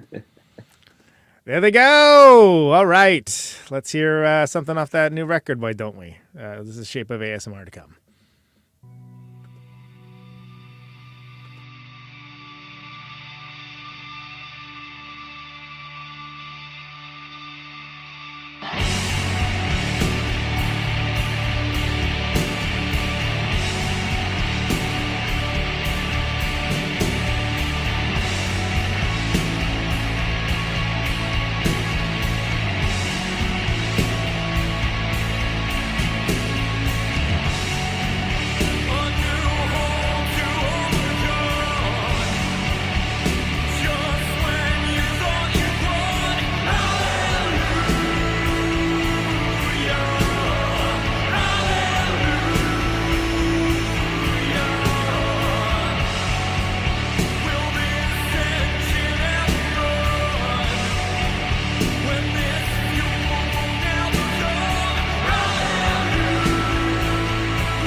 There you go. A little Sugar Horse for you.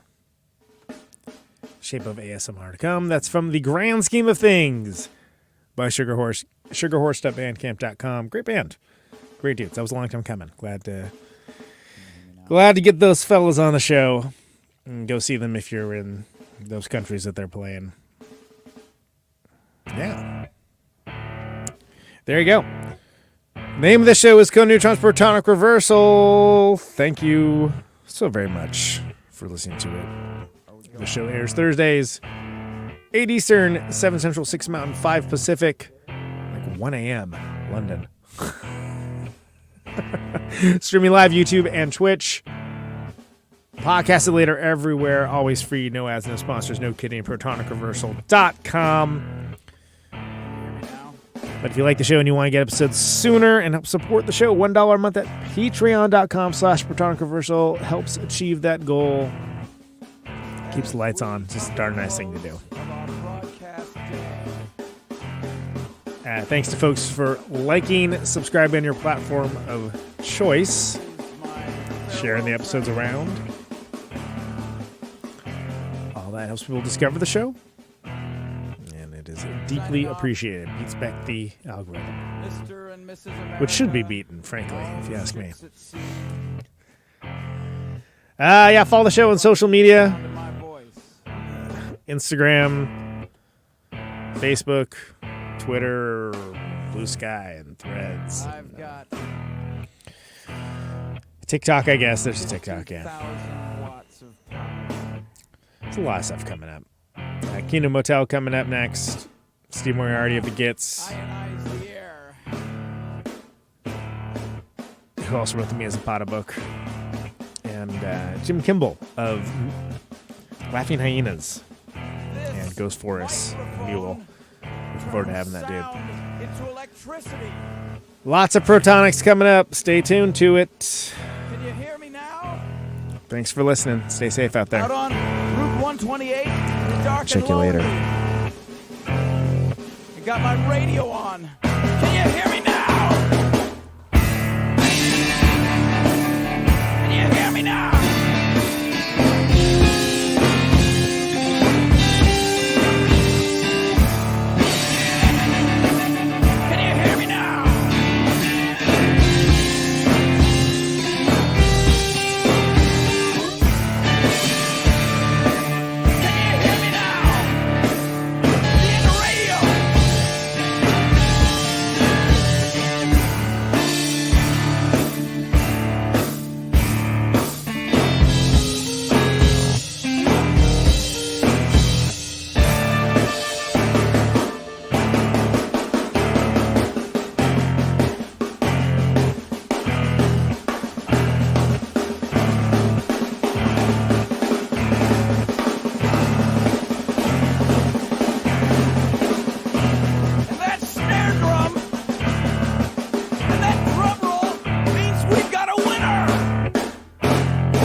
Welcome to my top 10.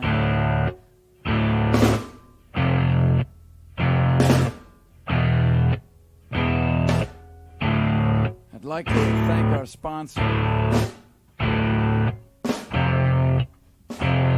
But we haven't got a sponsor.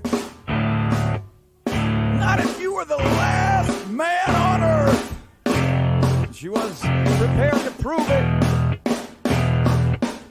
This one goes out to a special girl.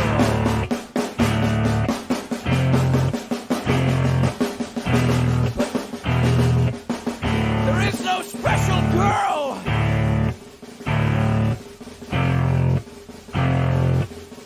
It's the end of radio. The last announcer plays the last record. The last what? Leaves the transmitter. Circles the globe in search of a listener.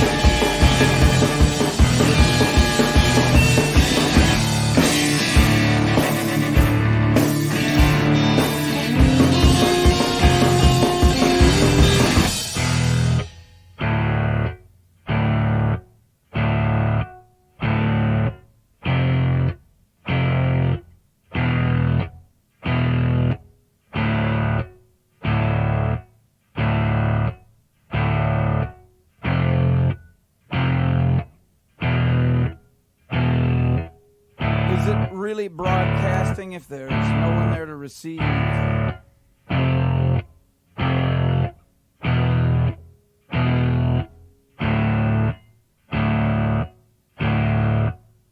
the end of radio. As we come to the close of our broadcast day,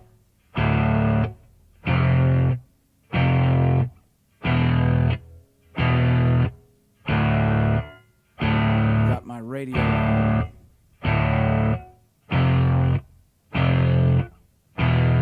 Can you hear me now? Can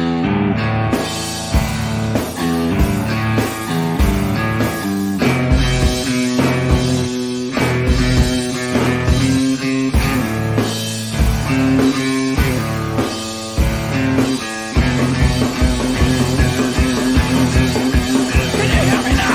Can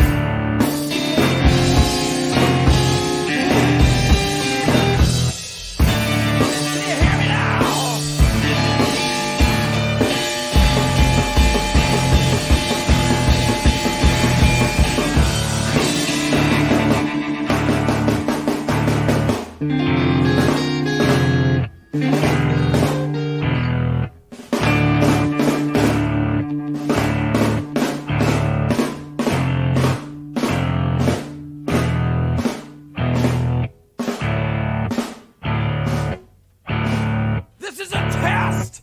If this had been a real emergency, hey, hey!